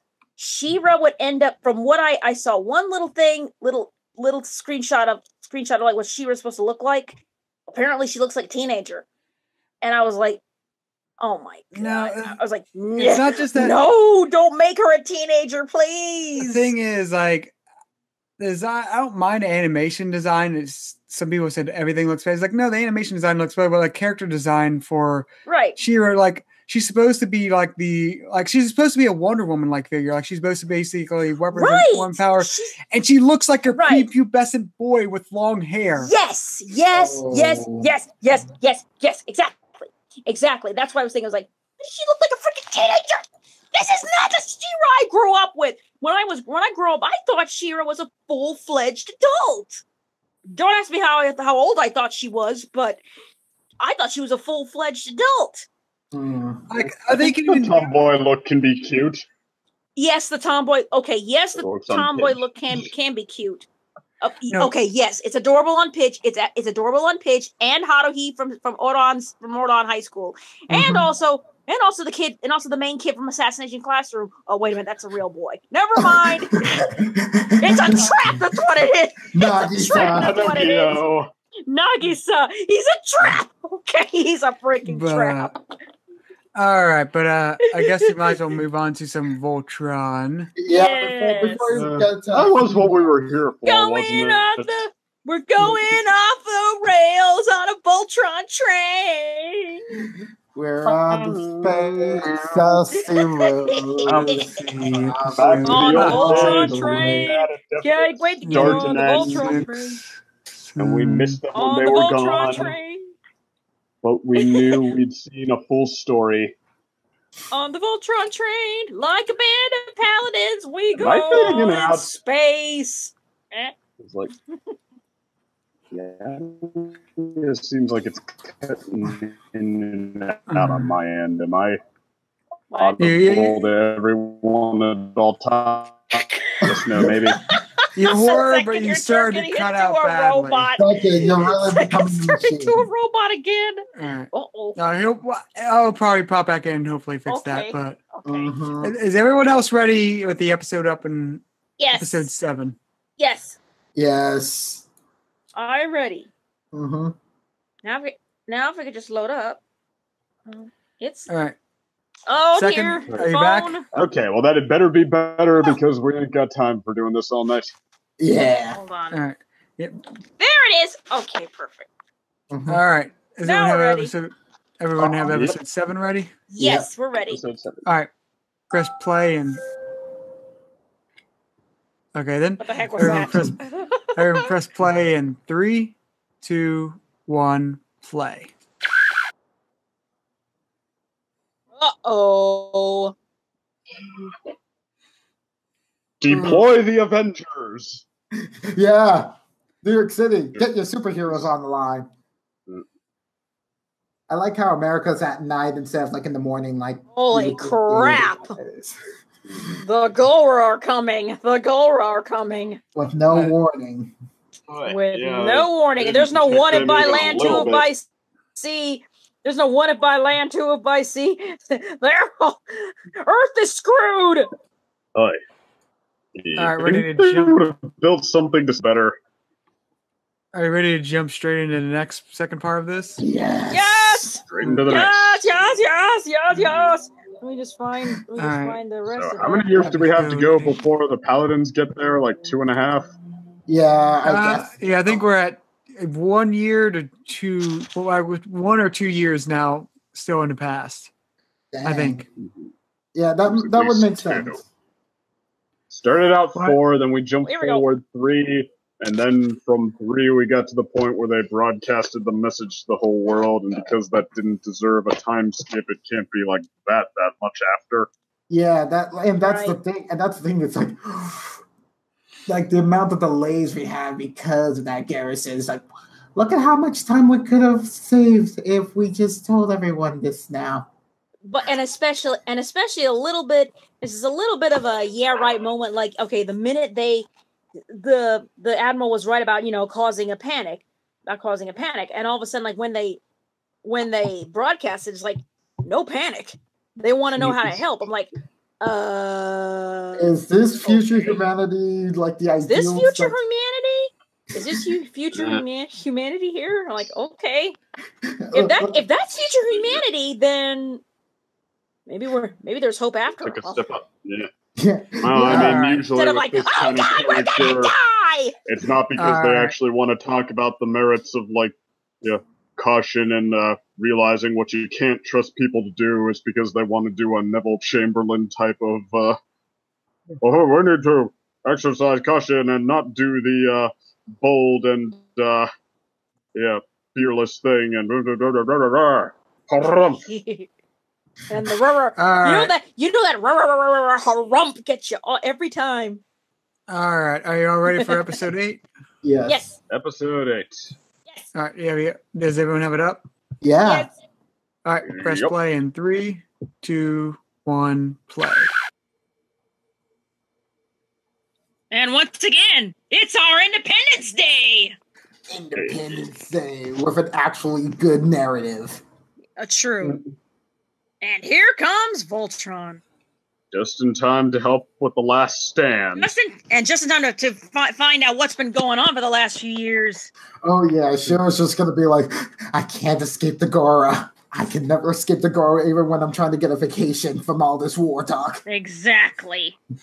Space Dad is gonna be Space Colonel. You could be president. Oh my God. Yes. So what do y'all think about Shiro this? for president. Yes. Huh? Actually, Oh my gosh. So what do y'all think about this double episode, The Last Stand, that was very not focused on the main Voltron Okay, team? okay. Wow. I want to be honest Definitely with you. good setup for what's to come. It feels Yes, even better agreed. than like the setup with like Keith and his mom's setup with like how they spend the last 2 years together.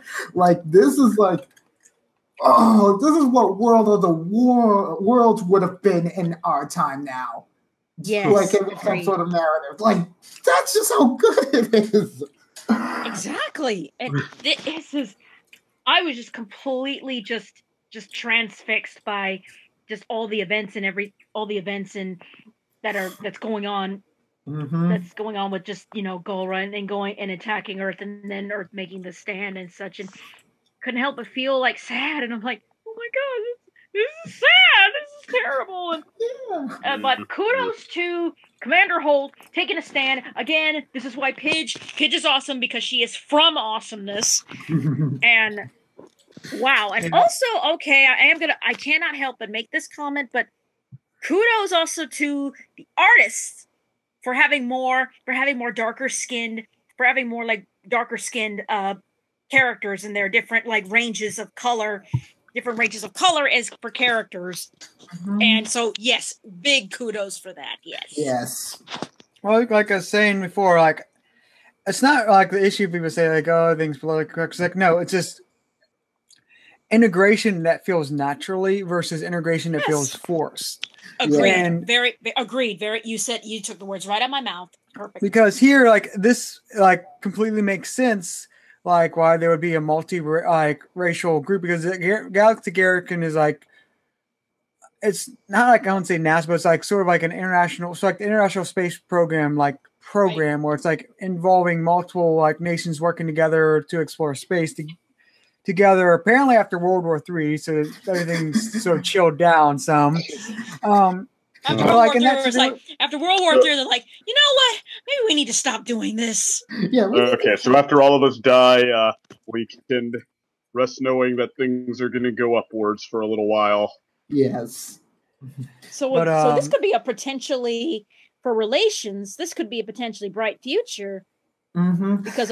Because hopefully all the narrow-minded people will be gone. That's how people will change their minds.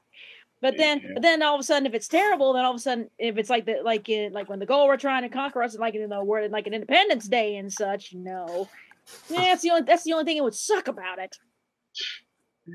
Right. Only difference is Independence Day, the aliens did not get a chance to enslave Earth citizens. I don't know. Did that happen in the second one or not? I've never seen the second one. You mean there's 2 Independence Days? Yeah, they just made a new one about what happened 20 years after. Oh. And apparently it had everything the first one did except the charisma. Wow. And Will Smith. Did he come back? Is that the one? No, isn't the one where Michael B. Jordan like plays his son or something? Or? It's something like that. Like the joke is that like Will Smith gave up his role in the Independence Day sequel to work on Suicide Squad, which knowing how both of them went, that actually still is not really a bad choice. Yeah. Okay, so give up one movie. So give up one movie to be a part of a DC property. Okay. Okay, I see the strategy here. And to be fair, his kill shot is actually very like the problem with the Suicide Squad wasn't actually the casting. Casting for the most part, besides a certain joke, was all on point. Well, you know what? Also, go ahead. Sorry. No, it's not like what was it? The movie Vin Diesel passed on Fast and Furious 2 to be in. That was such a disaster. You can actually say Fast and Furious 2 would have been the better option. But also, honestly, Suicide Squad, it's the one DC movie that I can actually and really enjoy and watch over and over and over again, honestly, because, I don't know, it seems more fun. It seems fun to me. The only issue I've got is, honestly, I have really no issue of Jared Leto playing the Joker. I have no issue with it, but I don't know. It hasn't quite grown on me yet. Of Jared Leto's character, it hadn't quite grown on me yet. The one issue I found was at the time Harley Quinn's look, and it's still kind of growing. I'm still always going to be a big fan of the red and black. I kind of like it that they're giving her more color, but I don't know. It's just part of me just doesn't. I'm not completely ready to fully accept her yet. But now it's becoming a cliche because I'll never forget when Suicide Squad came out. I made this little prediction. I was like, when I first saw it in theaters, I was like, I have a feeling every girl is going to be dressing like Harley Quinn this Halloween. And what did I see? Yeah. Harley Quinn everywhere! I was like, you're not even doing the classic Harley! It's nothing but Suicide Squad Harley all around! Everyone would just want to get into the fad. Everyone wanted to be Harley Quinn. I was like, but at the same time, I was like, dude, what about Katana? Everyone's like, okay, Harley Quinn. I wanted to be Katana, honestly. I wanted to dress up as Katana because I thought she was cool, and I think she should get her next movie. She should get the next spin-off movie. What was that line in that old nostalgia critic song that women have two choices? My God. On Halloween night, dress up like princesses or a prostitute's delight. And unfortunately, Katana doesn't really fall into either of those categories. But yeah. Okay, that is just bull. Okay, that is just bull right there. That is just. But it's not entirely false with the attitudes everybody holds. I mean, ladies, if any ladies who are watching this or listening to this, if any man tells you that you have two choices, dress like a princess or dress like a prostitute, tell them to screw themselves and put on your shirt and jeans and be like, I dress what I want. Be your best cosplayer. Or better yet, put on your Kigurumi and say, I dress what I want. I dress what I want. Screw you. No, to be the ironic part is that the new Starfire look is both a prostitute and a princess all in one. A prostitute princess. Great, that doesn't even help. Princess prostitute, everyone. Princess prostitute. Joke articles going on about how there are two types of girls with lots of gag pictures demonstrating such, and one was on Halloween. This one girl, I guess, dressed as like Catwoman or something like that, and the other one dressed as Violet from Willy Wonka and the Chocolate Factory when she turned into a blueberry. Oh my God. Which was awesome. That is funny, though. Yep. That is funny, though. Yes. That's quite... I remember this comic strip that someone was like, okay, in a crowd of... someone drew this thing, like, it was like a crowd of Harley Quinns, and then in the middle of it, there was a girl dressed in a black witch outfit. And there was an arrow pointing to, this is the girl you should marry. Hey.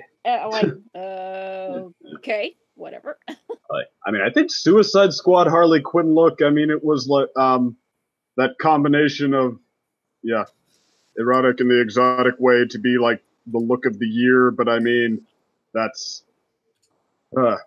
how you say, not uncommon, that sort of thing. Yeah. I think it's more like what they call the damaged doll look.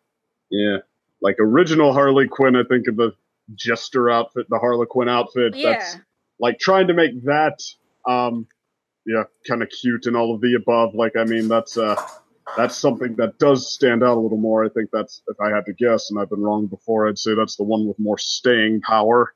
Exactly, and it just seems there's more. I don't know. It just seems more appropriate for her name. It was really Harlequin, and it was an avatar of humor because she's kind of like the Joker's kind of sidekick, and they both rely on humor pretty much, like the Jester thing. The one thing is the only other thing that she's varied from it. The one Harley Quinn look that's my favorite is when she was the roller derby Harley look that was on the new, I believe it was on one of the covers of the New 52. But when she had that roller derby, look. That's my favorite. That's honestly my favorite. Honestly, it's really I found that really cute. don't know if I saw that one. Lately, I found that Harley has gotten her own spin-off comic series, and okay, this is it gets even more interesting. Apparently now, I think what they're trying to do with her is like now she's left the Joker completely and she's on her own. She's still nuts, but at least I don't know if that part's true. But I did see one scene of it, and apparently she's got a mohawk, a blonde mohawk. I'm like, great, now she's a punk rocker. Okay. Well, before we move on to the next episode of Voltron, the current theme with Harley Quinn is she's sort of like an anti-hero that's very separated from the Joker. Yeah. I think the closest thing she has to a romantic fling right now, which is her on-again, off-again relationship with Poison Ivy. Oh yeah. Actually, isn't there a rumor that apparently they're supposed to be lesbians and they're in a relationship? Yes. No, they're like I said, is that a real thing or is it confirmed? No, it's confirmed relationship that goes on and off. Like sometimes they're just friends, other times like it's a full-on relationship. Okay, well, one interesting description of Harley Quinn is of why she resonates with a lot of girls is this author who wrote this was comparing Harley Quinn to Wonder Woman. Wonder Woman is like, it seems like this is the one who is strong and powerful and does everything right. Harley Quinn is the more normal one that's the kind of that makes the wrong choices and then gets punished for the wrong choices, but she still comes out of the other side of it. It's almost more of a realistic kind of thing. But then again, I think it's kind of unfair to compare her to Wonder Woman because she's a demigod. So you're gonna get that kind of straight, like, okay, I get that. You know, you could be somebody else. There's always gonna be some other woman out there who's prettier than you, slimmer than you, got more cash than you, or whatever, does everything right. And then here you are just muddling along in adulthood or whatever, you know, you've made some mistakes and such. But some resonate with Harley Quinn because she's kind of like, you know, not exactly perfect. Harley Quinn is an interesting character to unpack. She is. She is interesting. Fun though. All right, all ready for episode 9? Yes. Back to Voltron. And we're not even over. No, we're not. We're only halfway through this match. Wait a minute, halfway? Is this episode? Oh, wait a minute, this is episode 9, right? Yes. Oh. Yeah. Okay, never mind. I get it. Okay. All right, everyone ready? Yeah. Ready. Press play in 3, 2, 1, play. Ooh, there we go. Oh no.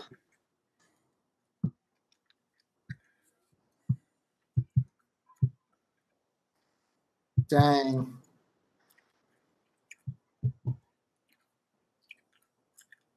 Oh.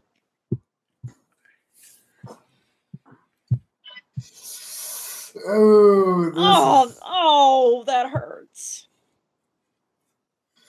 Yeah. Hitting it where it hurts.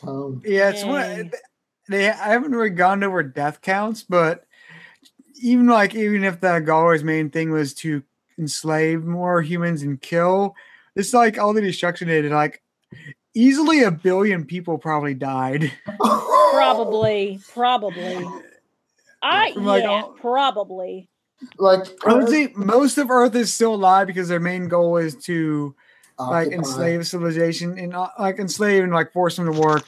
So not just like straight up slaughtering, but like the way they just straight up like destroyed so many cities and like disrupted everything. I would say it's safe to say safely like 1 billion people probably died. Like this is probably the biggest death in like human history. Probably. Yeah, and of course it would have to be from aliens. Yeah, of course it would be. Yeah. It's like, just thinking about like such stature is like, even if they're able to like resolve everything by like say season 7's end, like the amount of like recuperation like Earth society has to do, even with integrating with like aliens, it's like this is giving me like feelings of like Gintama, if you heard of that anime series, which is about like Never what? What you said, Jen? heard of it, but never watched it. Oh yeah, it's just literally like a show about like what if like Earth was invaded by aliens during like the Edo period, the samurai age, and and quite literally like humans are oppressed and the samurai way is like all but forgotten or like outlawed and such. So it's like literally giving me like these feels because like it's going through like its last season right now, and quite literally they had to like recuperate with like the help of the aliens that once oppressed them. So yeah, I have a feeling like something similar is going to turn out like this for the Earthlings. Yes. But actually, though, like if it were not just samurai as they actually were, but like Rurouni Kenshin level samurai versus aliens, that could be interesting. I wouldn't mind seeing that. Yeah, let me just tell you, it's hugely a comedy series, but when it gets into like serious arcs, it's one of the most well written shonens that you'll ever see. Yeah. Yeah, like that's how serious they get. Okay. Yeah, so I definitely say like I'm just waiting in anticipation to see the resolution of this because I can trust in the Voltron writers to just be like, we're gonna also give a little bit of details about the recuperation efforts of Earth right now. To say like, okay, they're not gonna be able to help us with like this direct finale, but we'll just give you like a 1 episode status update. True. Just because of how much we're making you care about like the home turf that we weren't in for like over 6 seasons. Right. Yeah, I just appreciate like all this, even though I'm not even tearing up for like Hunk. It's like the emotions ring true, and it's very good storytelling writing. Yes, agreed. So, you ready for our last episode of the night? Yes. Wait a minute. There's another one? Oh yeah, we episode 10. We get to watch 4 episodes. Oh man, I thought there was 9. Oh crap! Now I've got to. All right, can we pause the episode? Download. I forgot to download it. We're imaginary. We're not pausing. No. We're not pausing. We're just going on an extended discussion while you download the episode. Oh my gosh! There it is. Yeah. I cannot believe it. It's fine, Jen. It's fine, Jen. I mean, like, we usually watch only 3 episodes. It's just like with these 13 episode seasons, one of them had the bound to be the 4 episode run. Right. And the reason why this one had to be it was because of the 2-parter. Right. Totally. Yeah, I didn't want to split a 2-part. That just seemed cruel. Maybe I can watch it from here instead. That way I don't have to. Let me see if I can watch it from here. That way I can see. I don't have to. I just have to download it. I just sort of like have to think like right now Hunk is going through like what Paige has been going through for most of her life. I think that's poetic right there because like Hunk was always like the rock, but now he needs other people to lean on to be his rock. Of course. Right. As like there isn't like even like a safe place for him to go back to because his home turf is literally taken over by someone else. Meanwhile, Paige could have easily would have like stayed on Earth, but she was just like too headstrong and wanting to get back her brother and father. Oh, of course. Yeah.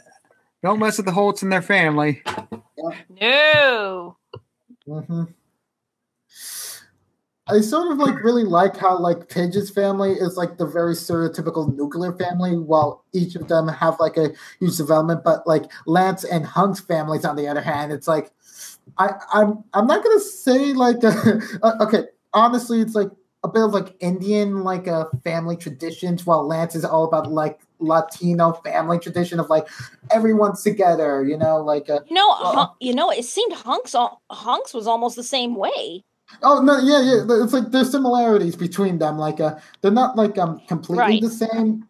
Like but the idea that like you have families like large families living together like that is yeah, it's a common theme for like Native Americans and Latinos. No, it's actually like very like it's Oh, one of those things. absolutely. Like, it's from what I understand, like outside the U.S. and like a lot like certain European countries, it's actually more standard for like people not to move out, like to live like within all the same family compound or extremely close together. For Yeah.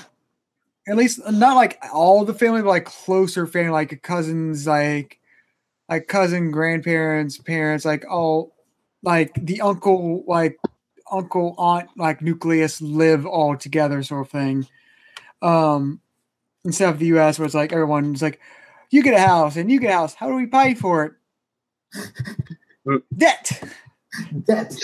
No, Lots of it.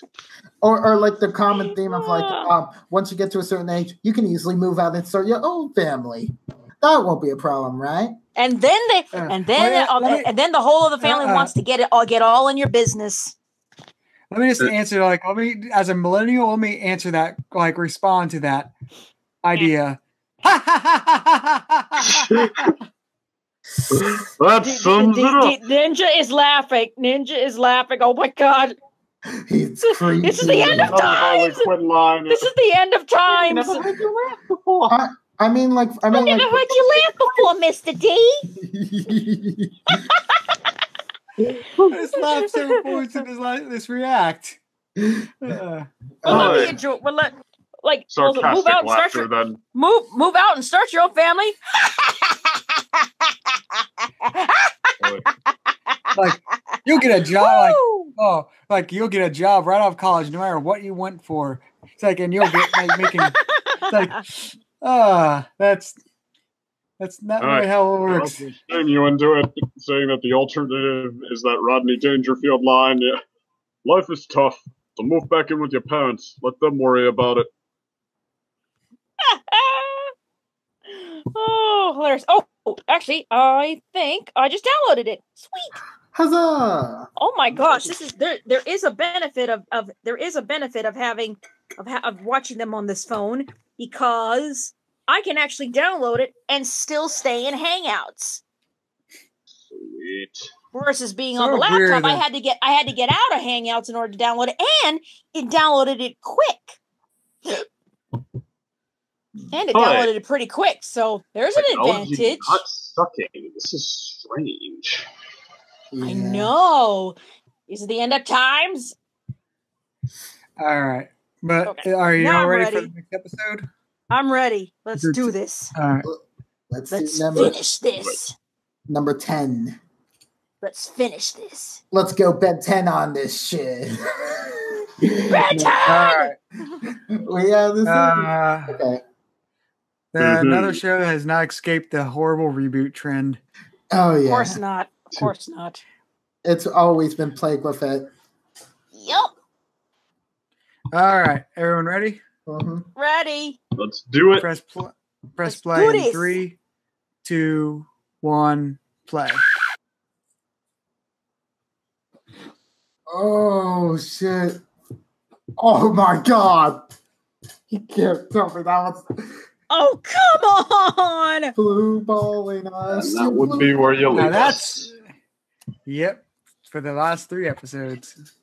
You've got to be kidding. Is there an episode 11? Did I miss it? Did I miss it this time? No, it'll be along for the next time we meet up for this. Oh, you gotta be kidding me. Ah, I hate cliffhangers. My goodness, they cram so Hate- much. I hate cliffhangers. Yeah, this cliffhanger is like, it's a really good cliffhanger, and it's not like, oh, it's an incomplete cliffhanger. No, this is like a cliffhanger you would put into like the end of a season just to screw over your fan base. But I know. Gosh. And where the heck did it go? Oh, here it is. like, And I cannot believe it. Just, wow. Freaking traitor in the midst. you're the one who delayed everything. You probably like ended up like starting to work with them like after like the whole message came on. That's probably like was He her was breaking probably like, point. we can't beat them. We have to join them. Oh, it's the Saruman there. It's like we can't beat them. We have to join them. I'm like, oh my god. Her really? flaws seem to be like doing everything just the traditional ways that are so clearly not relevant anymore. But I mean, now it's just that's sort of the sad thing about her character. She's like, if this wasn't like this series, all of her like decisions and actions would make complete freaking sense. Because like, imagine like how like she's being basically pissed at the only way to save Earth is like is 6 magic space. Wait, no, 5 magic. Yeah, 5 magic space lions from an alternate, like from a like 10,000-year-old civilization is the only way, like piloted by teenagers is the only way to save Earth. You can understand why someone would be for that. Yeah, where she betrays her entire squadron and the plans they were concocting. It's like now she's doing what she was criticizing 15 minutes ago, and gotta say, loses some intelligence points on top of that. I honestly feel like she might actually be like a bit of a sore loser. Like she might not show it in her face, but she's like might be eternally screaming after like seeing what the Holtz decided to do. Probably. And also, and it's also like constant like derailment. It's like I would bring you both to the break, but I'm not, because then they would easily like pitchfork me. Clearly, since everyone else is rallying behind you two so much, right? Like it's basically like doesn't want to leave like the old guard at all, and she's also like a bit of like a facsimile of like the themes of Voltron, which is really about belief and like in the greater cause of like humanity's greatest hope might come from like somewhere that's not from our reach, but as long as like it's being controlled by like human hands and we're able to like operate it to like the maximum of our capabilities. Because it's like think about it from like her perspective. We're basically waiting for 5 cadets with 4 cadets with like attitude. Yeah. Oh okay. My god, teenagers with attitudes. Yeah, literally teenagers. Yeah. Go Power Rangers are like, wrong show. Wrong freaking show. We will kill you if you're making a Power Rangers. But it's like, why? Aren't they literally the same show? And then they would gut us like, they're not the same show. They're not the same show. But don't you guys go into space? Not the same show. We're talking about Lightspeed Rescue. Not the same show. What about Time Force? Not the same show. What about SPD? Not the same show. Well, maybe a little bit that one. Or what if they said Time Space? She's like, we don't talk about that show, but it's not the same show. And then if we were to talk about it, it's not the same show. I can imagine that argument going on and be it go on just like the Gang Grumps thing we do. It's like that the whole do it thing, you know, as they keep on going with something that it'd be just like that. It'd be just like that. Mm-hmm. Well, going back to like the whole thing about Admiral Apcar of traitors.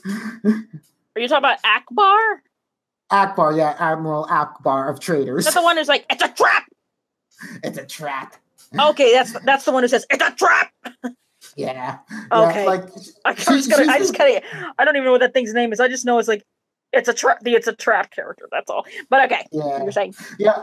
I was going to say it's like she basically represents like a person devoid of any hope or any beliefs in like anything new.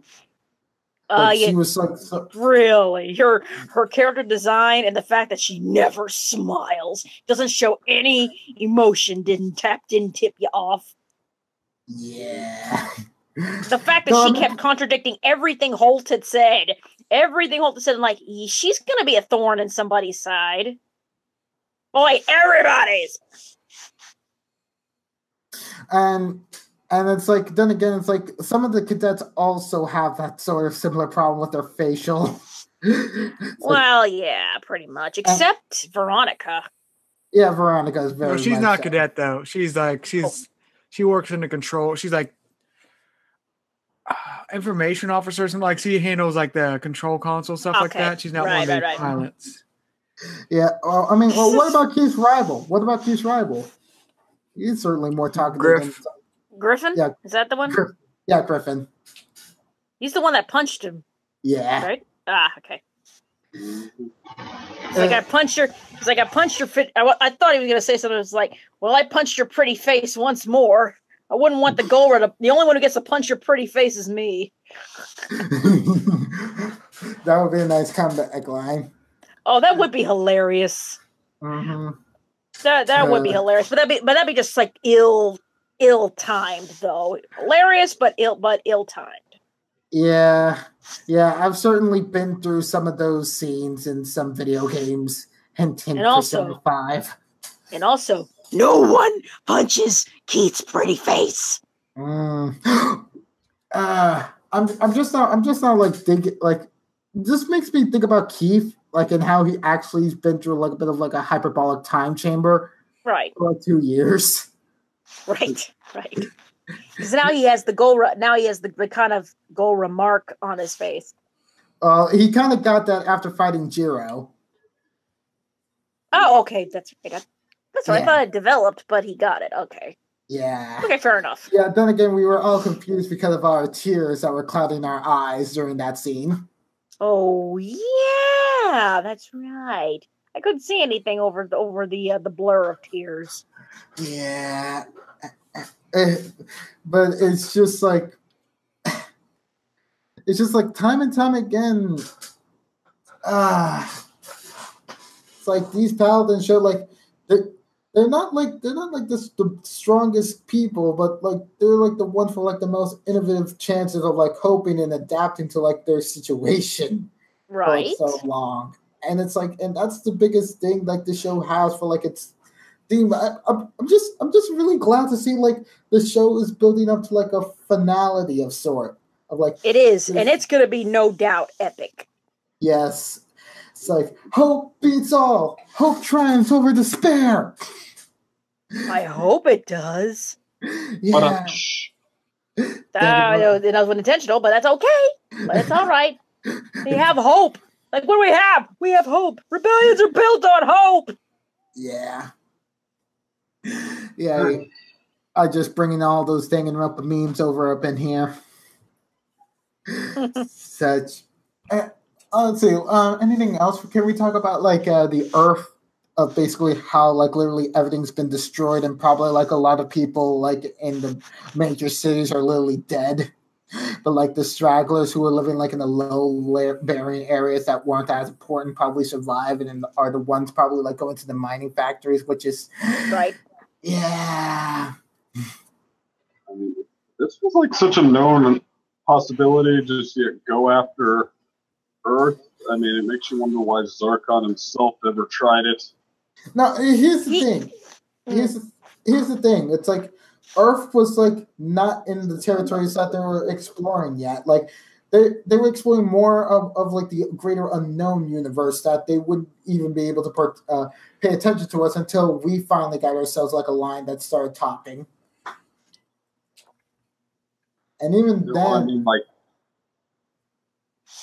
Oh yeah, they saw that the line was on Earth, but I mean, it only just occurs to them now to go back and try to conquer it, try to hit the Paladins where they're vulnerable. Like, I don't know, you just wonder why Zarkon himself never tried that. That's maybe his ego is too big for him to go for cheap tactics like that. But he's Rito Repulsa, like. After 10,000 years, I'm free. It's time to conquer Earth. Right. That's a hard voice to do. I don't know. Yeah, I'm just do it. But still yeah, fun. But still fun. But it's real fun though, especially when you have a headache. Whenever she gets defeated, she's like, "Oh, I have a headache." Yeah. Yeah, hilarious. Which is normally blamed on her minions. Pretty much. And every single time, she always threw her staff and like to make her minions turn into giants.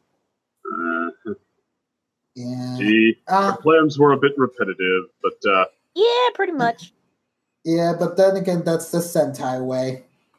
Yeah. But yeah, she was sportsmanlike. She knew their identities, but she never resorted to just blowing up their houses. Yeah, she never did. She never did. But then it just got dumber and dumber when Rita Repulsa married Lord Zed. Oh, and then yeah, those two would try and work out plans together to destroy them. That just came ridiculous. I think when Kara made a case that Lord Zed actually accomplished more after he married Rita.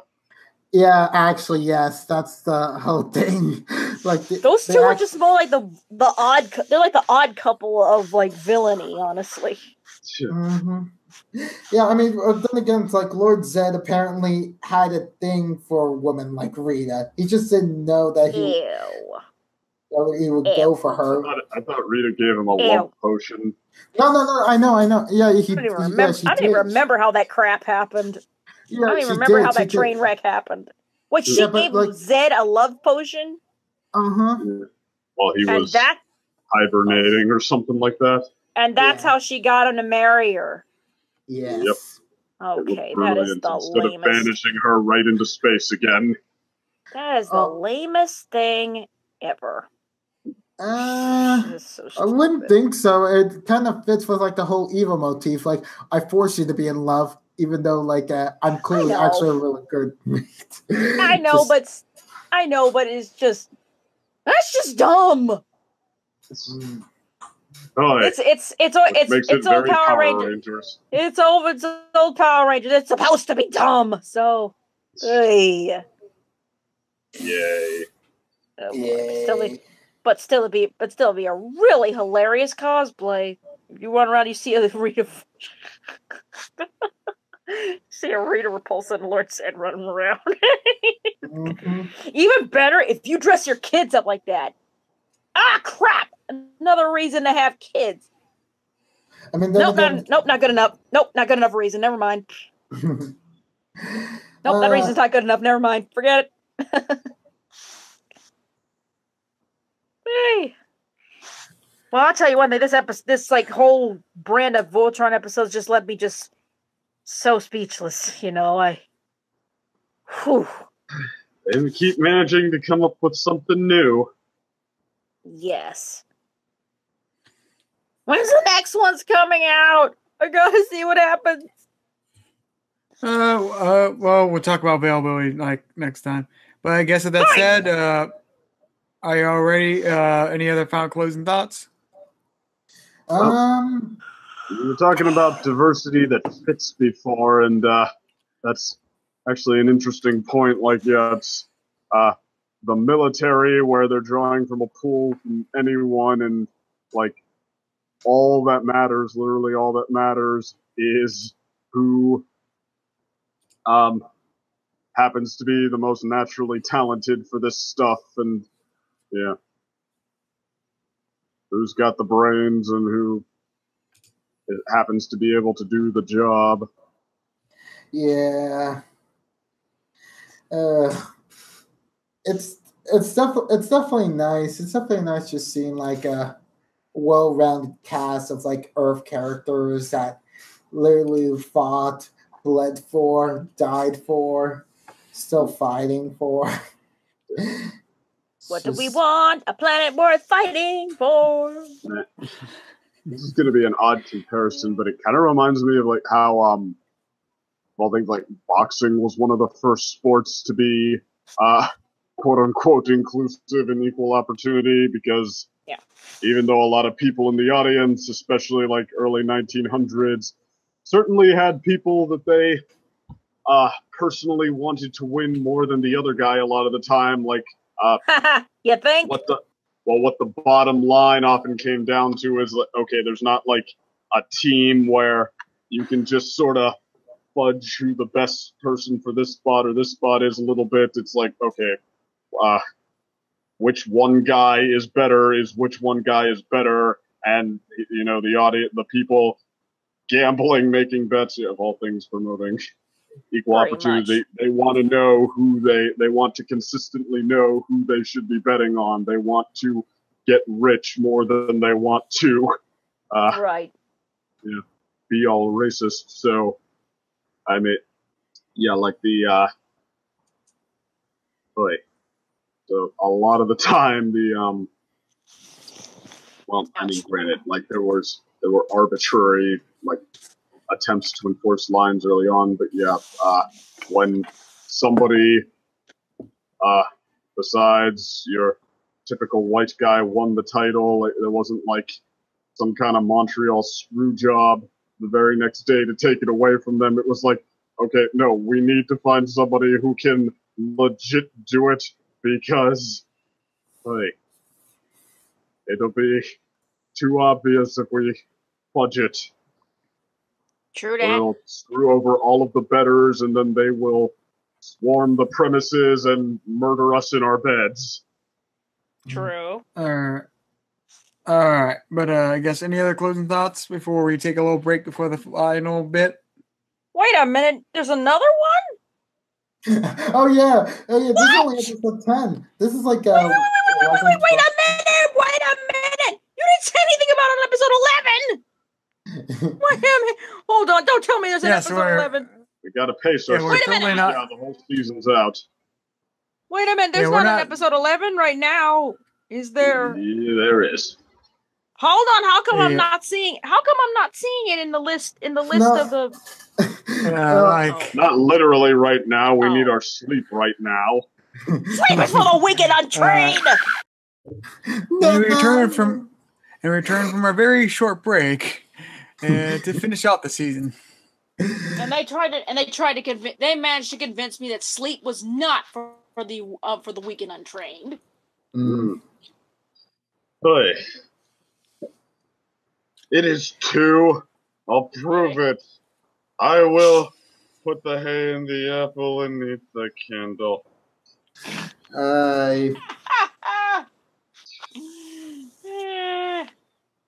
Seriously, exactly for the weak and untrained. By the way, we're gonna have actually episode 11 is the next one. Let's see. Ready.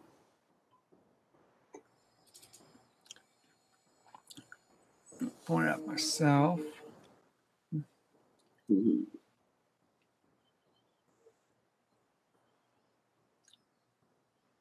All right, everyone ready? Ready. Let's do it. Let's do this. Everyone press play in 3, 2, 1, play. Well, she got the hat trick in 3 times. She was right.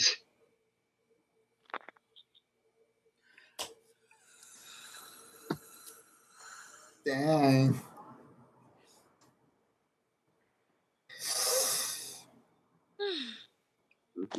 What's the name of that woman that was like in The Force Awakens that turned the ship around in order to ram the enemy? Holdo. Holdo? That was the Last Jedi, wasn't it? Yeah. Yes, it was. Yes, it was Last Jedi. Yeah. I just remember her name because everyone started calling it the Holdo maneuver. So, Holdum? Holdo. Are you sure you're not saying? Should have been called the number 1 maneuver. Are you sure you're not saying Hodor? Because it sounds like you're saying. It's like Holdol. It's like Hodol. Hodol. Now you got me confused. Of saying it. Sorry. Holdo. Yeah, Holdo. Hold the door. But yeah, like that was that's how I remember because people like Arb says like about the Holdo movie, how this breaks Star Wars. Like, yeah, this is the sort of thing like everyone's been thinking about since the first Star Wars movie. Right. Well, they almost did it in that Star Trek episode that's supposed to be possibly one of the greatest, where Captain Picard is assimilated by the Borg and in desperation, number 1 considers doing exactly what Admiral Holdo did.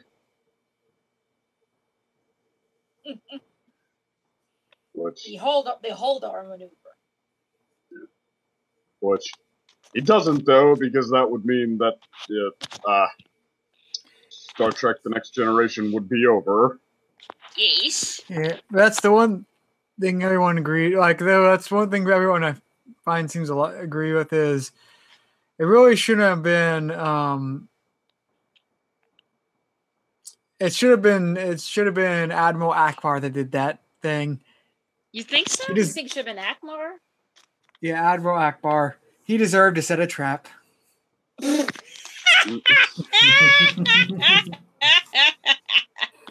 I don't sound like I'm joking, but like sound like I'm joking, but it would be like the perfect role for him. Like he like the for him to trap. die. Yeah, just He like died no, in a didn't trap. do- He died setting a trap. But no, like it would be Hey. a perfect death for him, sacrifice himself, like instead of just being blown out the space window. It's like, yeah, that was sort of a lame way for him to. Oh well. Well, either way, I'm ready for the next episode. Does everyone have episode 12 up? Episode 12 indeed is up. Yes. All right. Oh man, I can't believe like the thing I wanted most of all actually came true.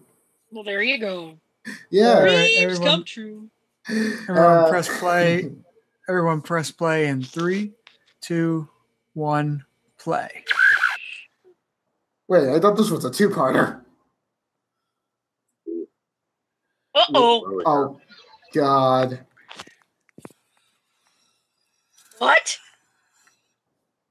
Oh come on! What the heck was that? What was that? As if this wasn't Right. It's always a exhausting meteor. enough already. A freaking meteor? It's always a meteor. It's always a meteor that does us in. Oi, It's always a freaking meteor.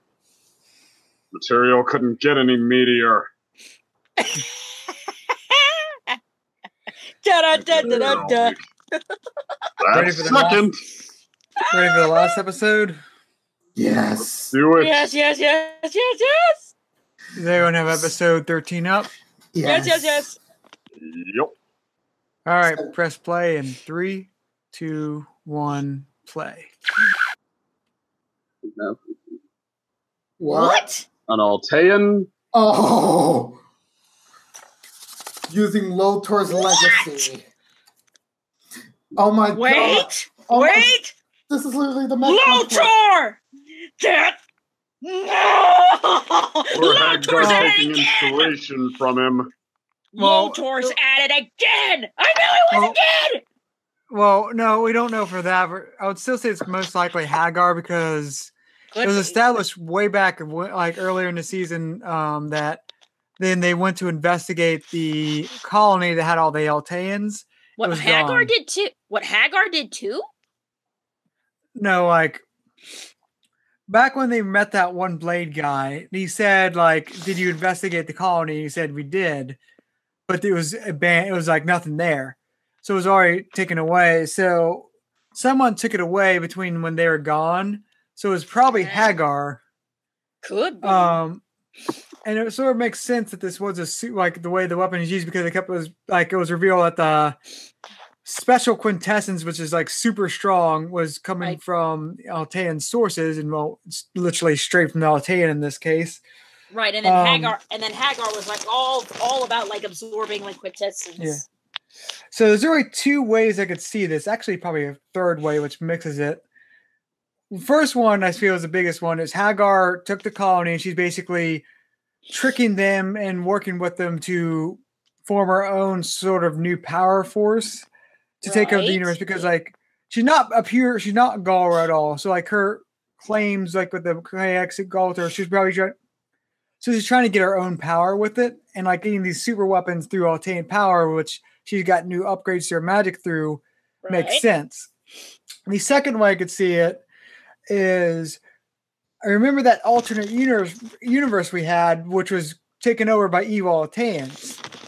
Like I think in some way possibly broke through this universe and started invading this one. And the third option sort of mixes those, or Hagar actually broke into that universe and sort of like working with them now. Right. But of all those three, I feel the first with Hagar just being like using her newly found Altean magic, like improved Altean magic, is really the one behind all this, and she's going to be the final villain in the final season. I agree. I think that could be the case. Actually, yeah, she. Well, come to think of it, she has been kind of the one who's been totally a credible threat, doing like every bit her part of being a threat, and yet kept sort of mysteriously off to the side. I will say though, I mean, because they didn't kill him off in any way, we're probably not done with Lotor yet. That's what I'm thinking too. Here's my theory: is like next season, I feel she will use her Altean magic and all that to bring back like Lotor, what's left of him in the thing, and also Zarkon, because I swear Zarkon, like in some form, is coming back for the last season. I just feel it. Strong possibility. And going back to what I was saying, is like an interesting thing about this is Hagar might be taken after her son. Where remember, like basically, Lotor, after he was going to get this unlimited quintessence, he was basically going to say, "Screw the Galra, I'll remake the universe in my own image, an Altean image."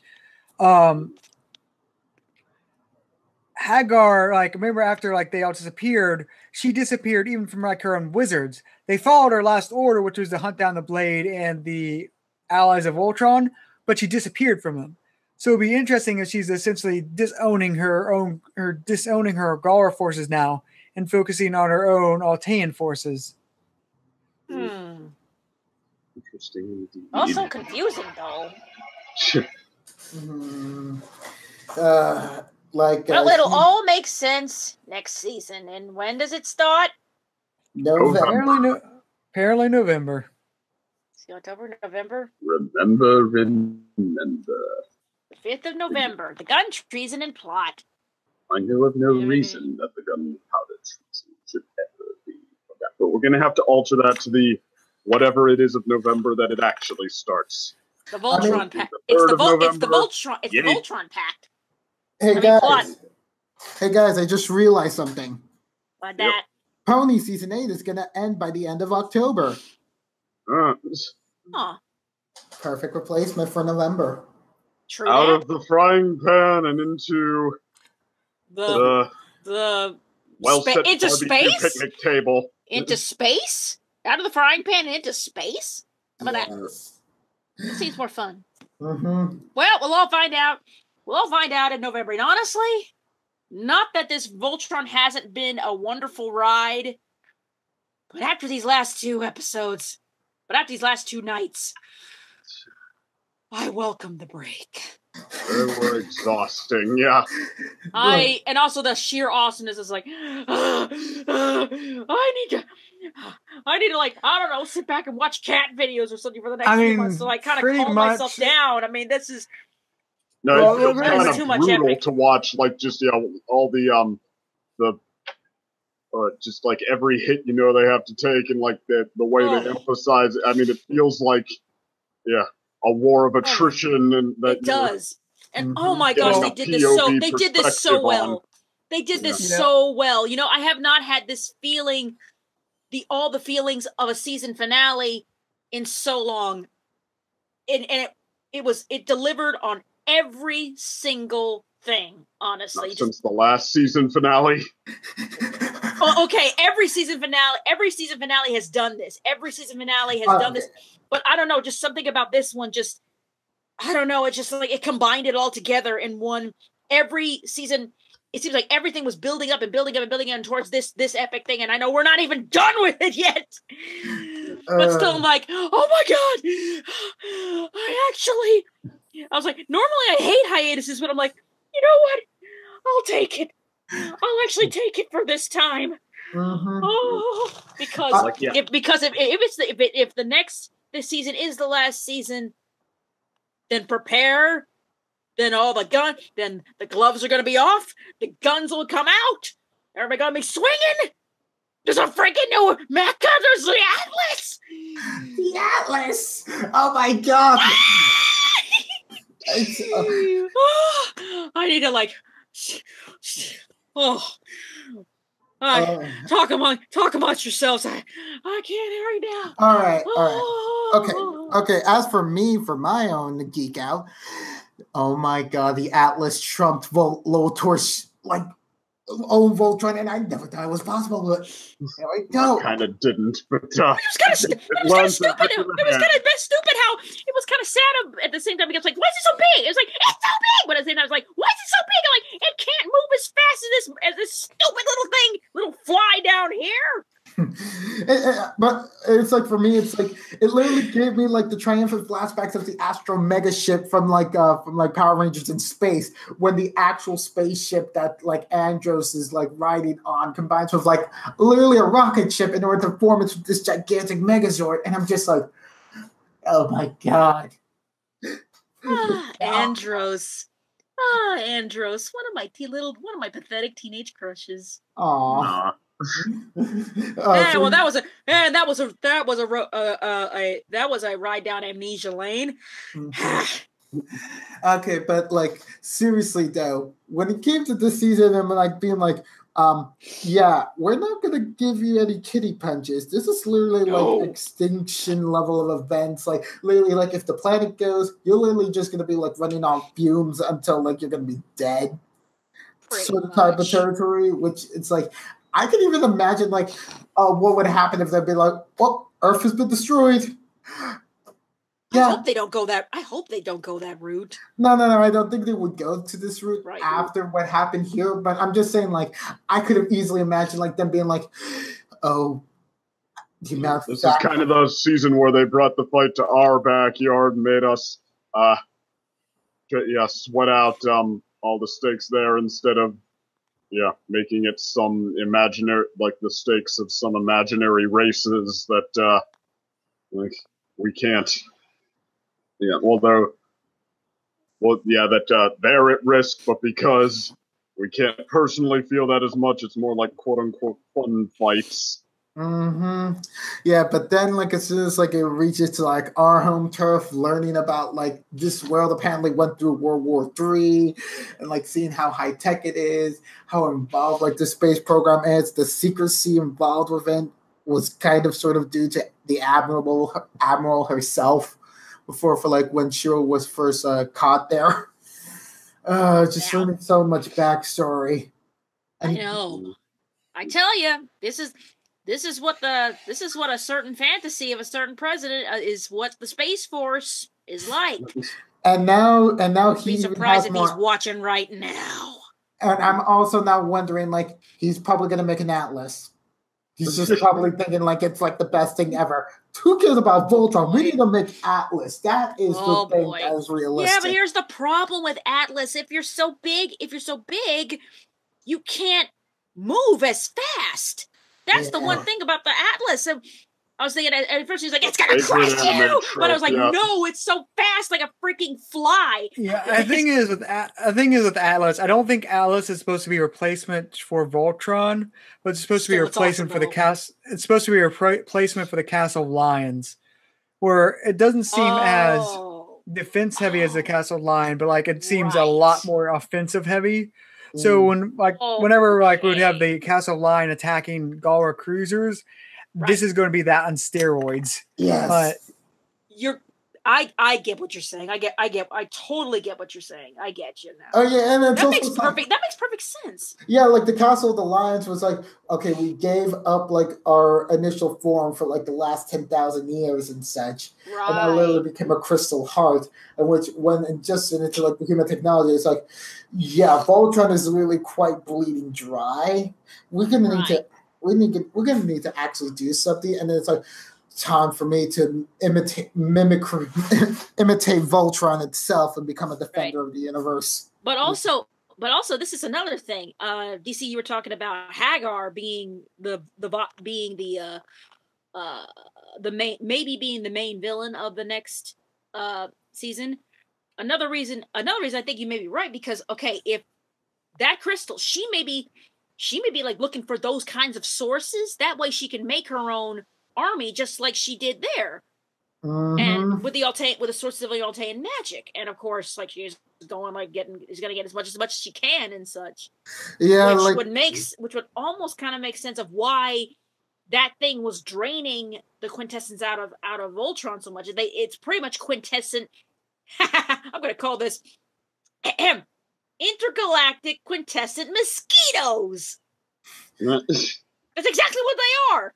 They're exactly what they are. Yeah, I think that's gonna stick. And the Atlas is like me, and the Atlas is exactly the impression of me trying to kill flies in my kitchen, pretty much. Until if and when I finally do get one.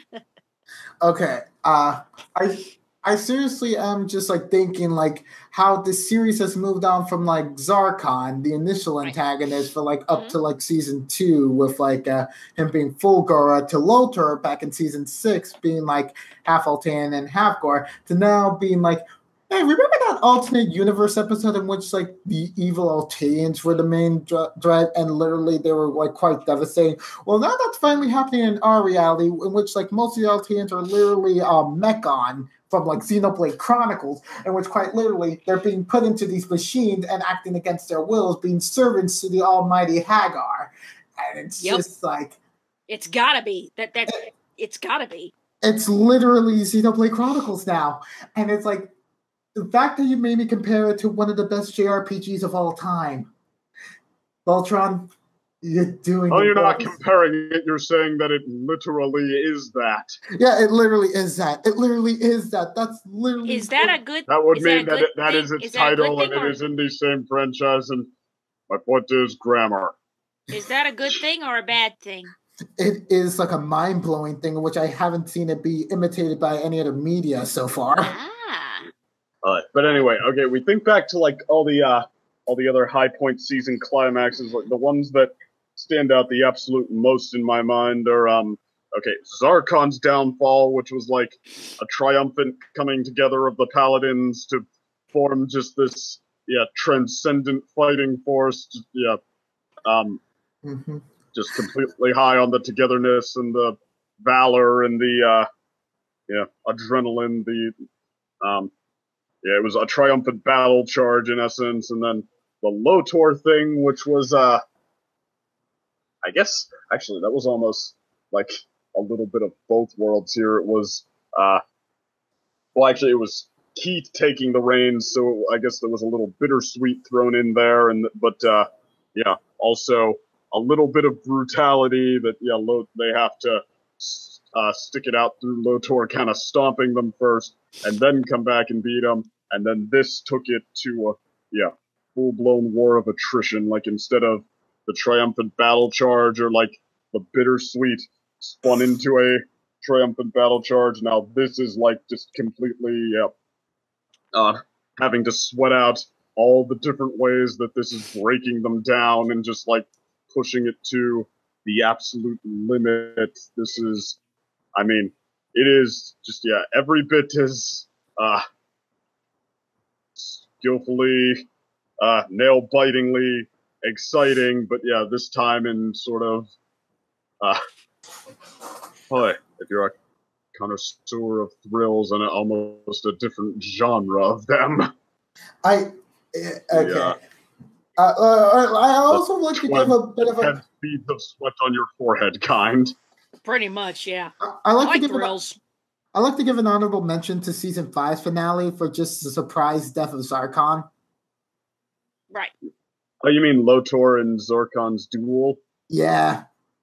That was good, but that like almost has the tone of season finale, you know? Probably. Yeah, like they just go Game of Thrones up in there. I know. And like that might be the defining moment, just the standoff. Oh, did I fade out there? What? Yeah, you didn't fade. You just glitched a bit. That was it.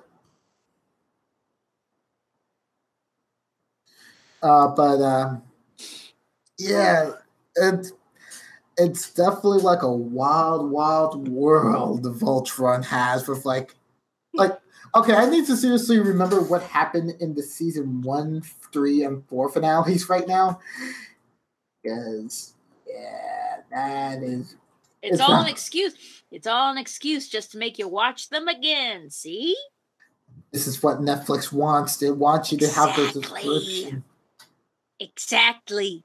It's perfect. Dang it. It's evil, but it's perfect. Mm-hmm. It's like, I feel like I'm definitely going to rewatch Voltron once we get through season 8. Ouch. Just to be like, just because it's like, this series deserves to rewatch. Like, absolutely. Yes. And the fact that it first started in 2016, I know. I can't even believe. I thought this was like 2014, but no, it's that young. It is. I literally feel. And just think, it's well, okay. This incarnation of Voltron is that young. Voltron's been around much, much longer. Mm-hmm. Voltron itself has been around since the 80s, honestly.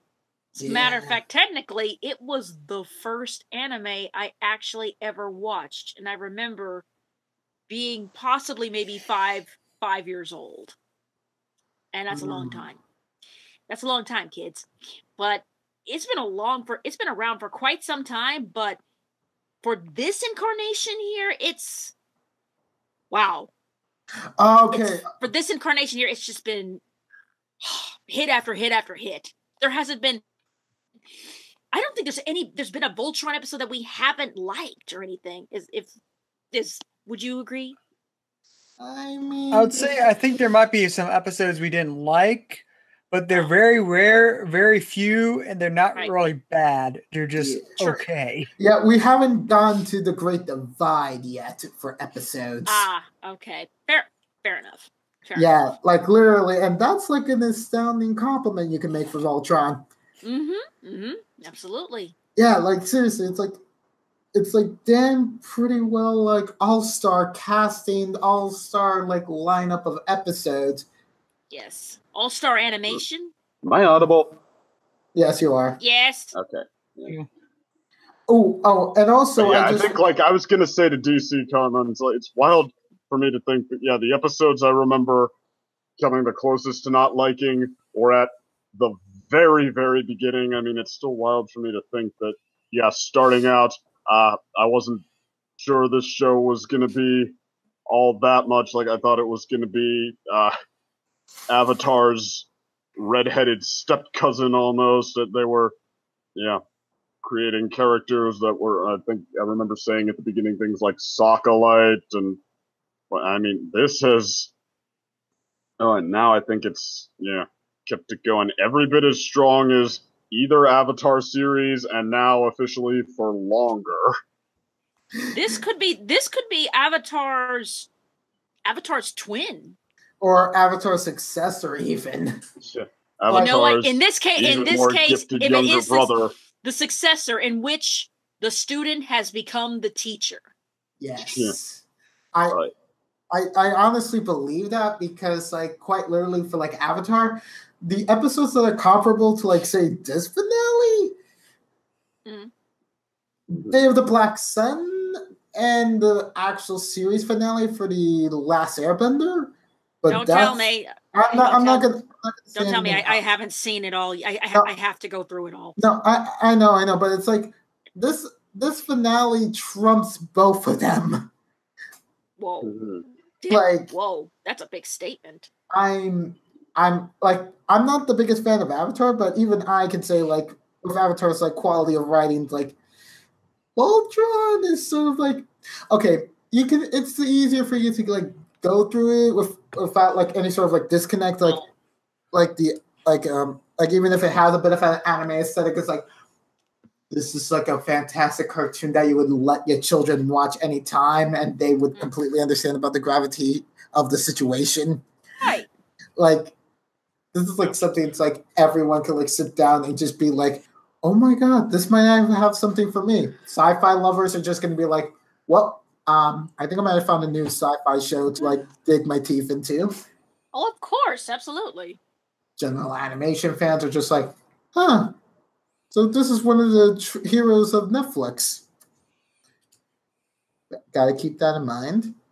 And and any Avatar fans that were like, I've been feeling disappointed about all this stuff. Like, just getting like comics and such afterwards is not enough. It's like Voltron is like, well, this is space. This is literally whatever happened if Avatar went to the space.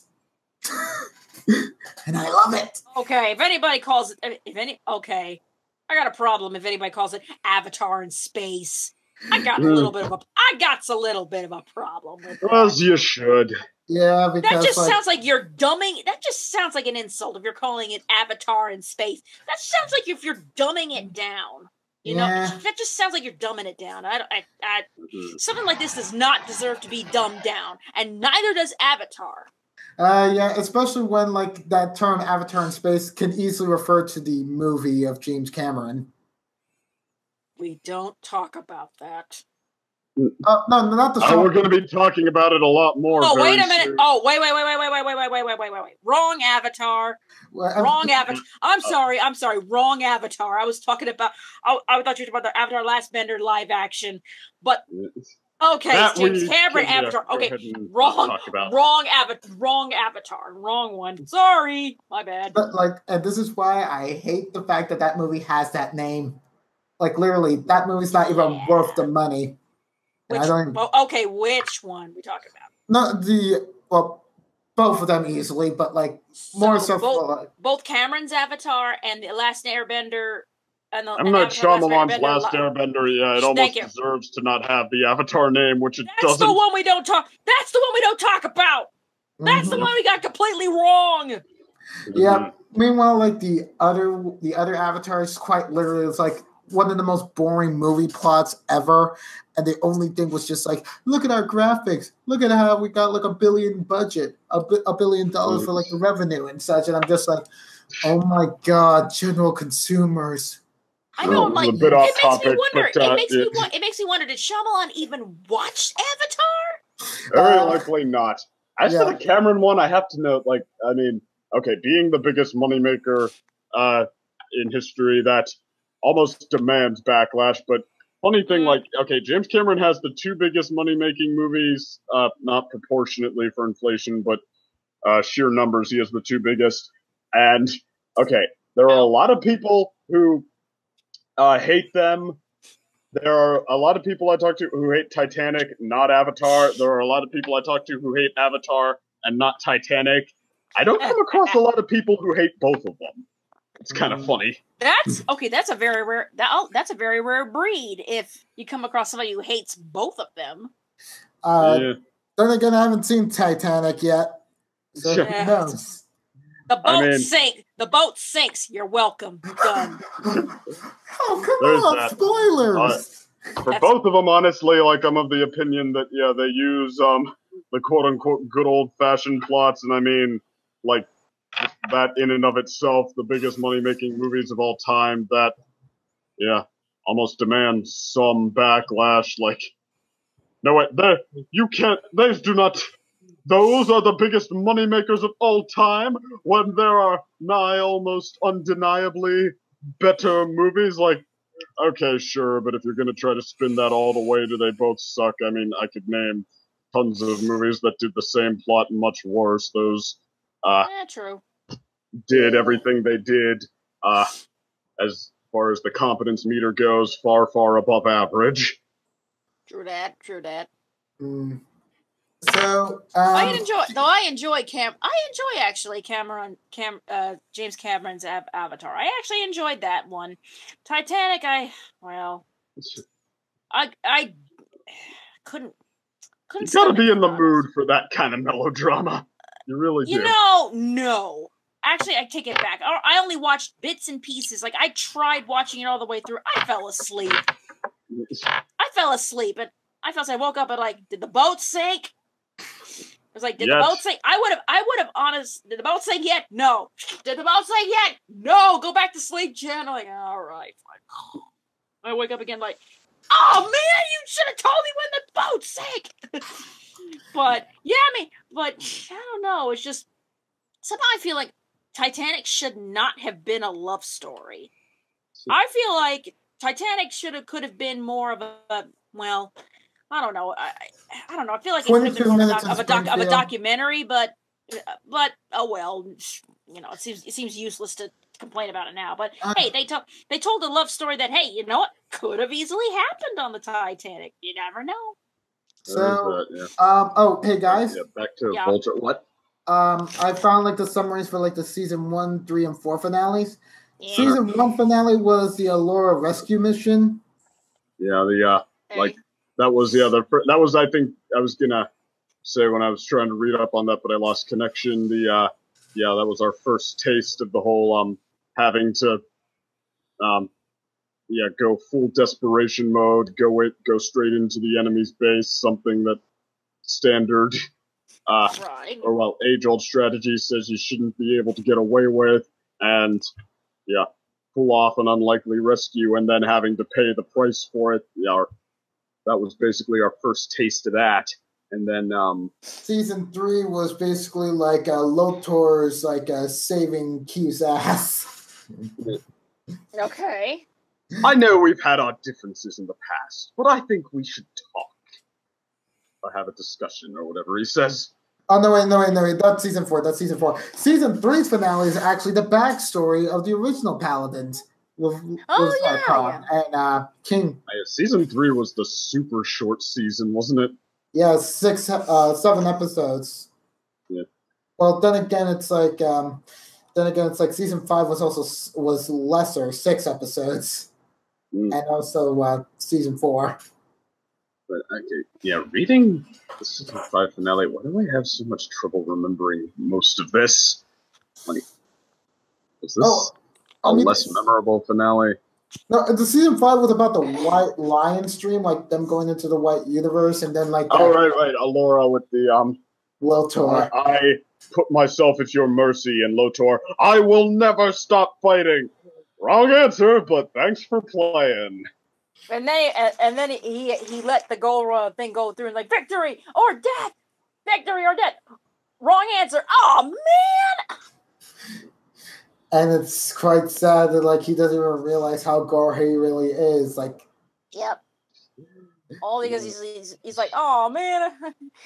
That might be kind of and ironically, well, Lotor, I think at the end of the day, he didn't even realize how bad he was, but like his best qualities might have been Galra ones, or traditionally Galra ones.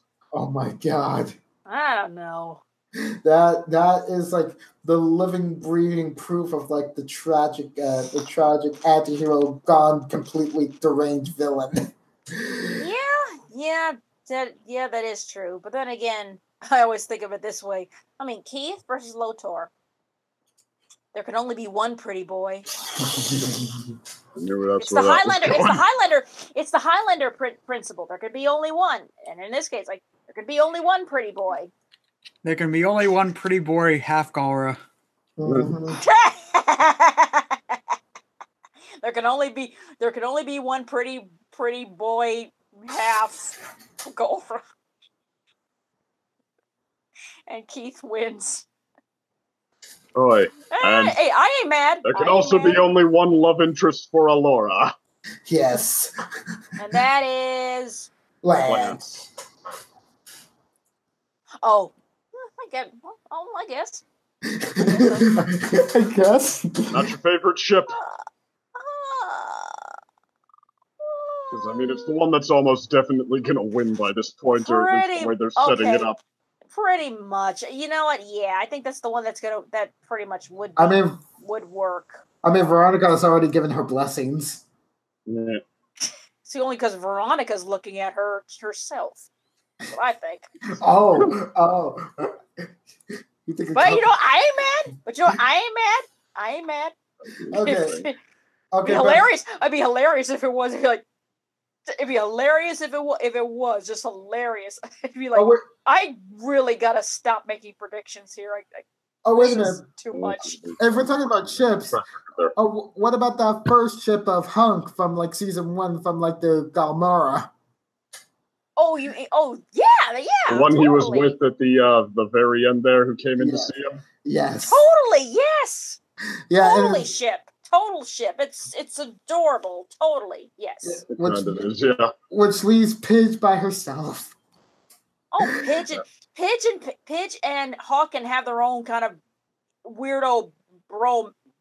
It's not exactly bromance. But Pidge can be a bro. Why not? okay, yeah. You know what? They have a bromance, pretty much. They have a bromance, and honestly, I can't ship those two other than a bromance. Honestly, I don't like. I actually do not like the idea of it. So yeah, there's exactly one. I mean, I hate the fact that I have even 1% shipper in me, but there was exactly one character it occurred to me to ship Pidge with that I thought, you know what, that might be able to kind of work. What? But some of you might hate who it was. Lance. Actually, I like Clance. No, why everybody likes Clance. Hate shipping. There you go. But everybody likes Clance. My reason being, though, well, like, one, you get the whole, Pidge makes fun of him, that, like, the whole, playful lover spat, or playful lovers who tease each other and whatnot, but, like, two, that, okay, Lance is supposed to be, like, the, the stereotypical, guy who thinks he's a player while... Yes. Or imitates the players, the quote-unquote players from, all the American Pie knockoff movies. He's the Stifler of Voltron. Yeah, but okay, it's hard to imagine then that he would really mean it with any of them that he runs into. Well, but I don't know. Maybe not. But then, meanwhile, his relationship with Pidge, like, I mean, it's kind of like everybody else said that, like, they suspected Pidge of being a girl, or at least Hunk did, and he, Hunk read the diary. Hunk read her diary.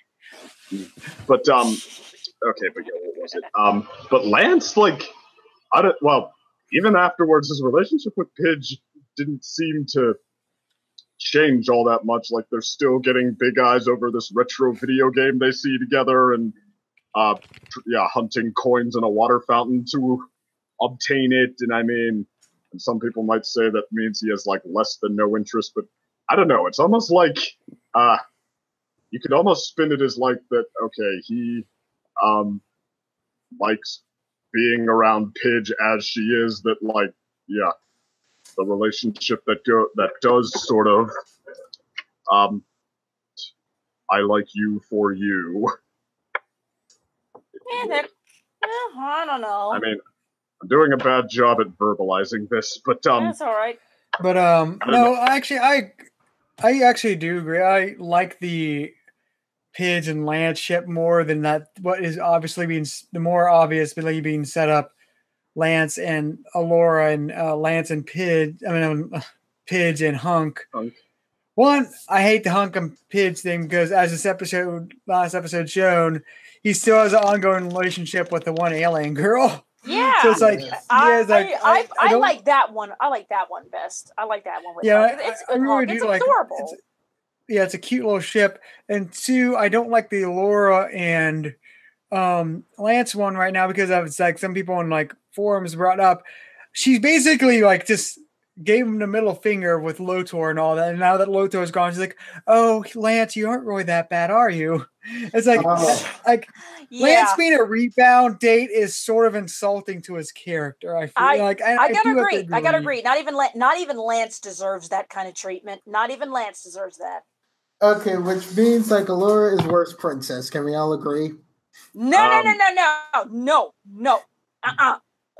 Allura is not worse princess.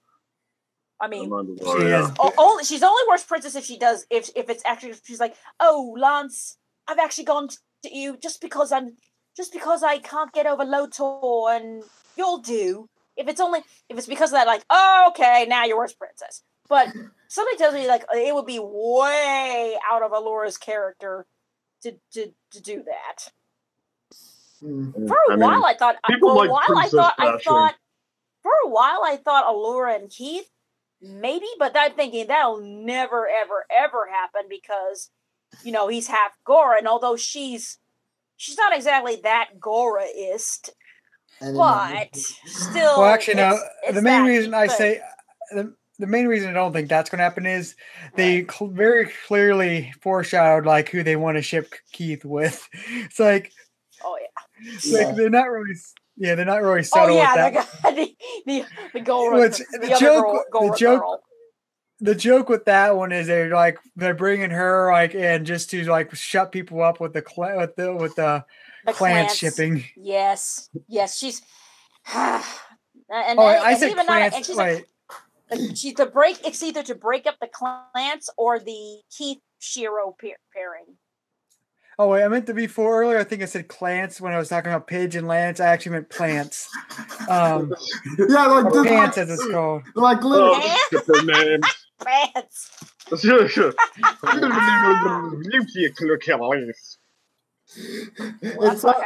sounds like plant. It sounds like plan. Keikaku. But I mean, for me, I just feel like in this case, I might not be for the plant shipping because there isn't really that much I could go off of for that shipping to work out well. They haven't set it up or anything because it's not the one that they intended to use. But I guess I'm kind of just going by. Yeah, shipping is pointless fantasizing anyway. I'm just going by the logic of what they quote-unquote could have done. Yeah, no, I mean, some people have brought this, and I know the names of the ships because some people have theorized that it.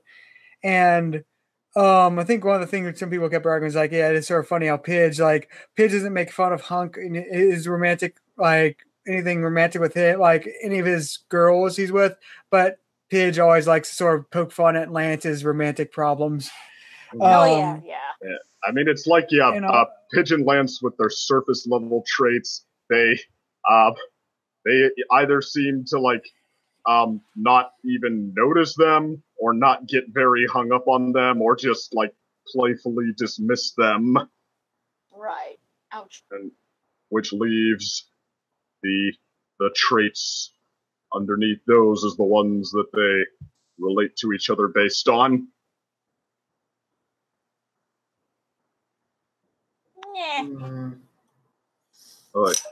Still haphazardly justifying myself here, but that aside. Well, to be fair, the shipping in Voltron they're sort of basically firing in every angle with all the ships. So it's I feel they honestly aren't sure what they want to finalize now. So they're just sort of leaving opening a lot of options. The only thing that the directors of not directors, but show producers of outright says we say they're very adamantly are saying Clance is not happening. They're oh, you hear that? Yeah. You hear that? Shh. You hear that? No. That's the sound. That's the sound of millions of Clance fans all getting their heart broken. No, it's music to my ears. What? You got chorus, Tommy. Don't push it. I know. She doesn't know that. I do know, actually. Just to give, all right, but just to give a, how is it going with that?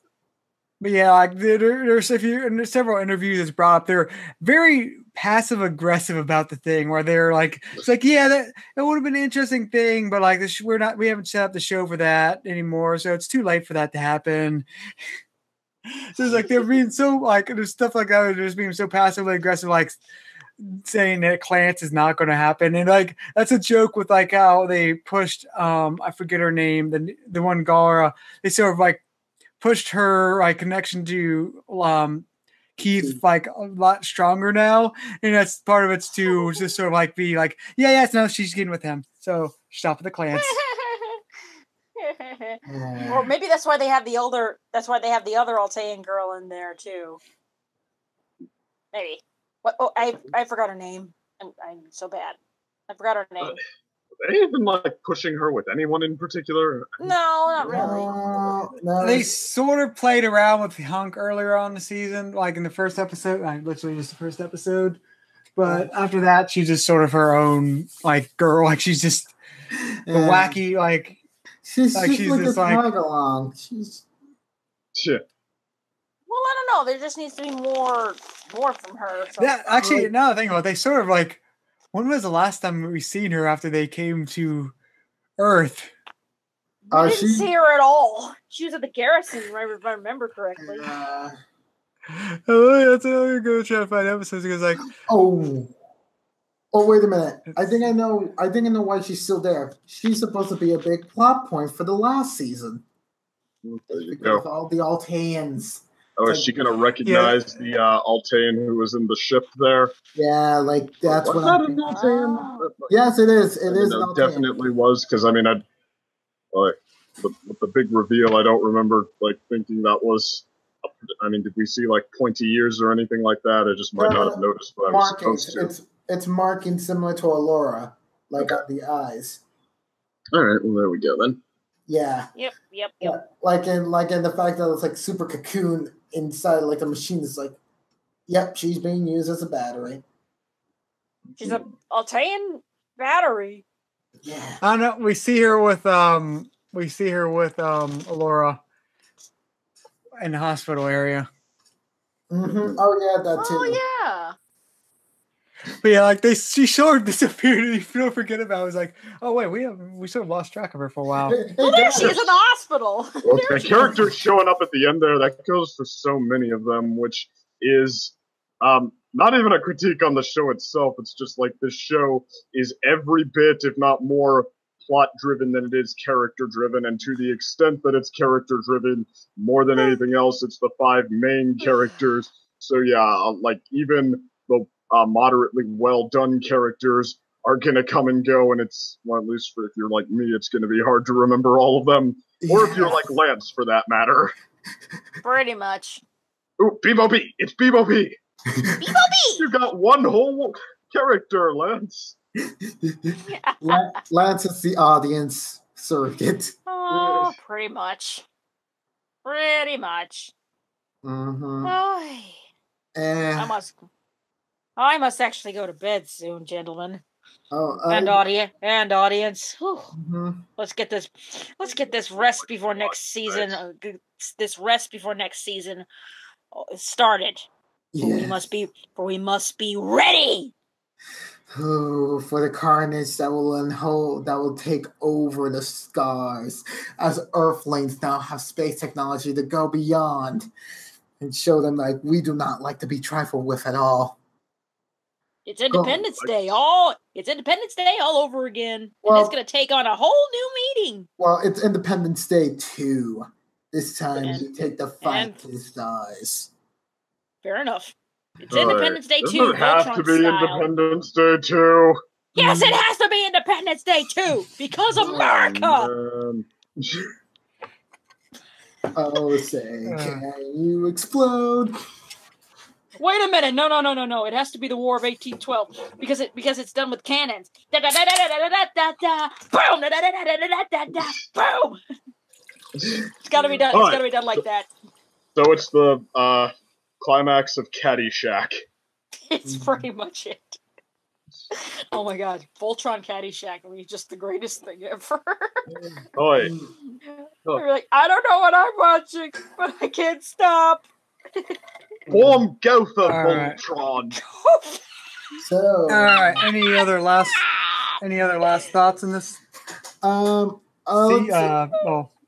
Season, I guess. I guess the whole time skip thing kind of really helped have Earth be like, yeah, we're completely defenseless, even though we got like Mr. Holt back in, and then like he began like preparing us for like the war and such. Like the time skip was used so efficiently.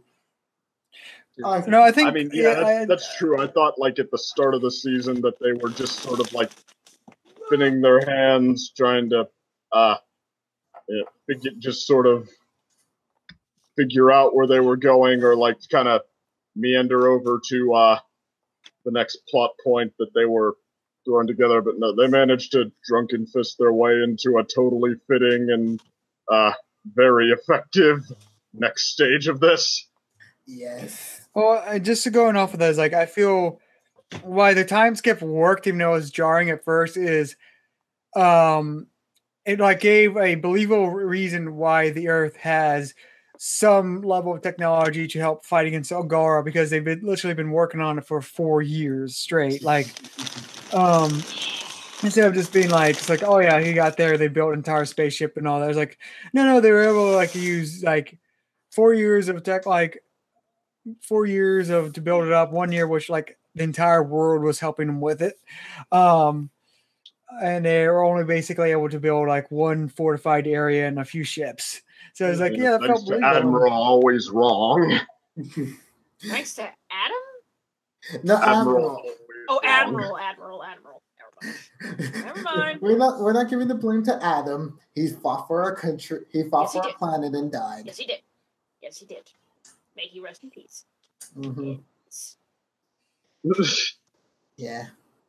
Classic joke. Yeah, but seriously though, it's like aside from like one like extraneous filler episode, which I don't think dethrones to Dungeons and Dragons episode. It's like second place on the filler scale of like high octane entertainment. We had also some really great character building with like Keith's mom. Let's see, if there was like what was the other significant thing that happened at the beginning of the season? There was a time, wasn't there a time skip with Keith and his mom as well?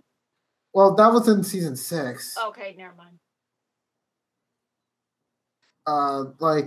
Basically we had to go through lines are not in full string. Oh yeah, Shiro still having to get adjusted to the clone body first of all. Yeah, plus the flashback with him and Keith, how he mentored Keith and everything. Yeah. Oh yeah, and also like the low point of the season would have to be Honey, I Shrunk the Kids plot. I am with you there. Not the best, yeah. Not the best filler episode, understandably. Yeah. Well, what's interesting about that was a filler episode, but half of it was filler, but other half is actually pretty good, like character development. Yeah. Or character like history stuff. Mm-hmm. Yeah. I mean, that just goes. I think that might be a mild, softcore lesson that not every, doofy, fun-loving, time waster plot you want to do is necessarily a good idea. I mean, like, what was the... I can't for the life of me remember what the title of the bod game show episode was. Oh, The Feud. It's called The Feud. The Feud, okay. But, Family Feud. Yeah. But yeah, like, okay, I mean, I don't know. I feel like the motivation behind doing a certain plot, it's just not as strong if it's, why not? It's a lot stronger if it's, like it wasn't that, because we have this wild off-the-wall idea that we, can practically see just how fun and how many ways it's going to be. Mm-hmm. Have a vision is what I'm saying. Oh yeah, and also let's not forget like a part of like the Keith's mother arc was like the hinting about like Hagar's druids being ever prevalent. And upon reading online that the Adam criticism that like the backbone of it wasn't just that he's a brief character, but that he dies, but that like he kind of fits into that trope of that's how you're gay. You gay, so therefore you die. Yeah, that's how you get rid of that character without having to talk about them too much. And granted, like they did say that they might have done more with him if they weren't limited, but I feel like what stops it from leaving kind of a sour taste is that, okay, one, ironically, that it is the character who is entirely serving the purpose of backstory. It's not like Shiro, after revealing that about him, he does not die. He is, in fact, still every bit as much a hero on the Voltron team. And two, how do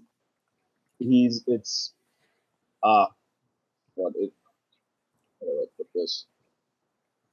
I mean, it is portrayed as, in addition to that it's more like baggage for Shiro than, ooh, isn't this a satisfying resolution to this character who you cared about? But in addition to that, it's not portrayed as he died needlessly because we wanted to do this. He's portrayed as dying as a hero, and in a way that many, many characters do this season, and I feel like that actually sort of adds to Shiro's baggage. It adds to his that's baggage. Something that makes you feel, it's something that another thing that makes you believe that our main characters are making sacrifices, are feeling losses to do all of this. Mm-hmm. I guess that, thanks to the quote unquote limits on what you're allowed to do, it maybe could have been stronger, more could have come of it, but for the reasons I roughly verbalized there, it doesn't leave too sour a taste in my mouth, and I'm a little surprised there. When I heard that was the last thing that was going to be done with Adam ahead of time, I almost expected it to more than it did. Yeah. Okay, but I gotta say, the best episode of season 7 has to be The Journey Within. It's like having a bottle episode in space, and just it's basically like the prelude of all the tension increasing for the season finale. Oh yeah. It's like a nice microcosm of everything good about this season in one episode. It could be easy to say Lion's Pride Part 1 and 2 can easily be the best episode of the season. And you could be validated by saying that. But The Journey Within is such a strong character piece for not just the Paladins, but also Hunk. Oh yes. That right there was the warning shot of standing clear, guys, we're about to reach into completely serious territory. We're gonna play with your emotions. We're gonna make you think. Well, although, when I think of, I remember thinking about whether that was one of the best episodes of the show I'd ever seen, and what I decided was that it was or at least my opinion, that it's a standout, but I don't know if I'm gonna remember it as one of the very best. It's a plot I've kind of seen before. It was well done, but when I think about all the episodes that have really pushed the emotions up to 11, I don't know. I feel like it's one that I maybe admire more than I love, which is granted is saying something, but even so.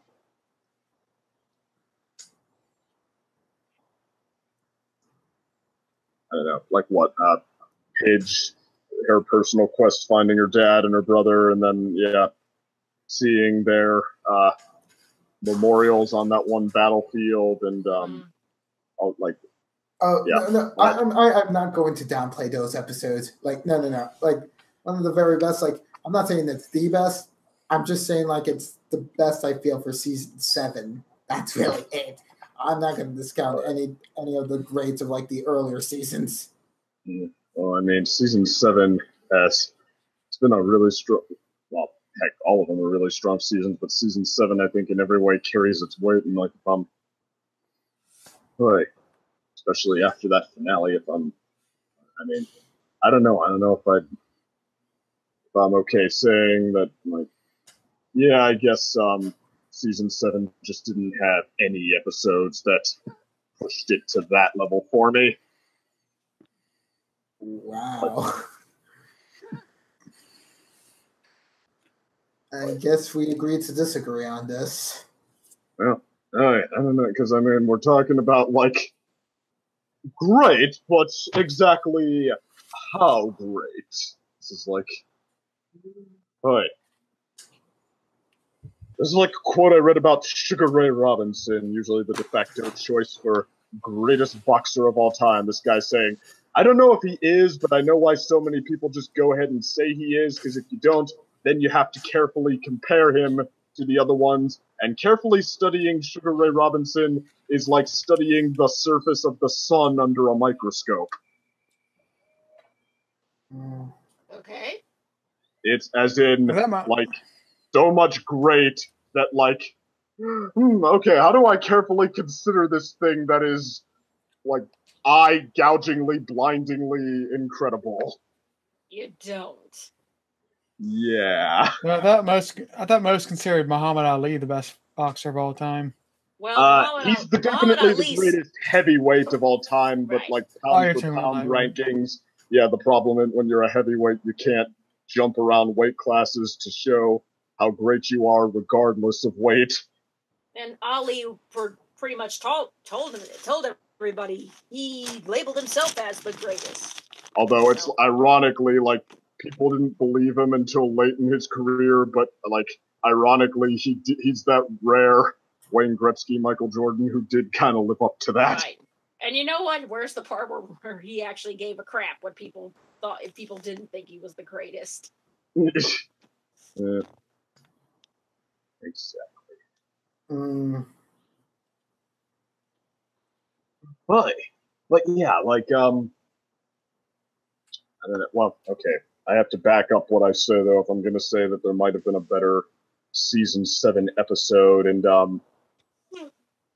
maybe just the finale. But yeah, like I mean, I was on the edge of my seat, just like almost, yeah, feeling every blast in the pit of my stomach that the paladins are getting hit with, like, and that, like, I felt, yeah, war of attrition. I felt like I was losing some attrition in each of those moments, and okay, for comparison, a drifting through space episode, it was more like, I related to it more than I felt it. Like, one of my, like, a quote from a critic, like, okay, everybody says that this is the greatest of movies they've ever seen, and yes, it does send chills down my spine, but this other one, well, figurative chills anyway, but this other one sends literal ones.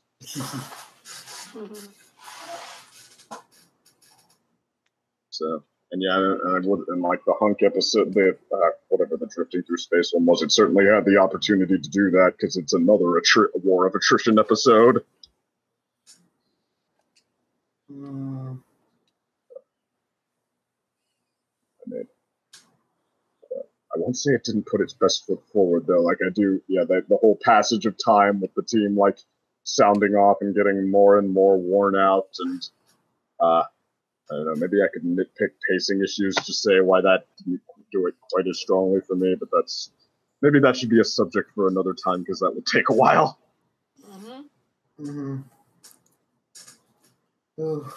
So, yeah, I have a feeling like after we do like season 8, we might as well have like a complete like a recap of like all things like Voltron, like what were like some of our favorite moments, what would we consider to be some of like the top 5 episodes of Voltron. Here's to Voltron video. We should. That'd be kind of cool. Yeah, I'm gonna have so much trouble making a list like that too. I mean, this isn't like MLP where each episode just very clearly stands apart. This is one of those plot-heavy shows where, I mean, it's almost hard to distinguish the forest from the trees. I know it's such a challenge, but I think it'll be like excellent brain exercise for us all. just as coming up with like our own things, like overall built up like arguments for like our favorite character throughout the series.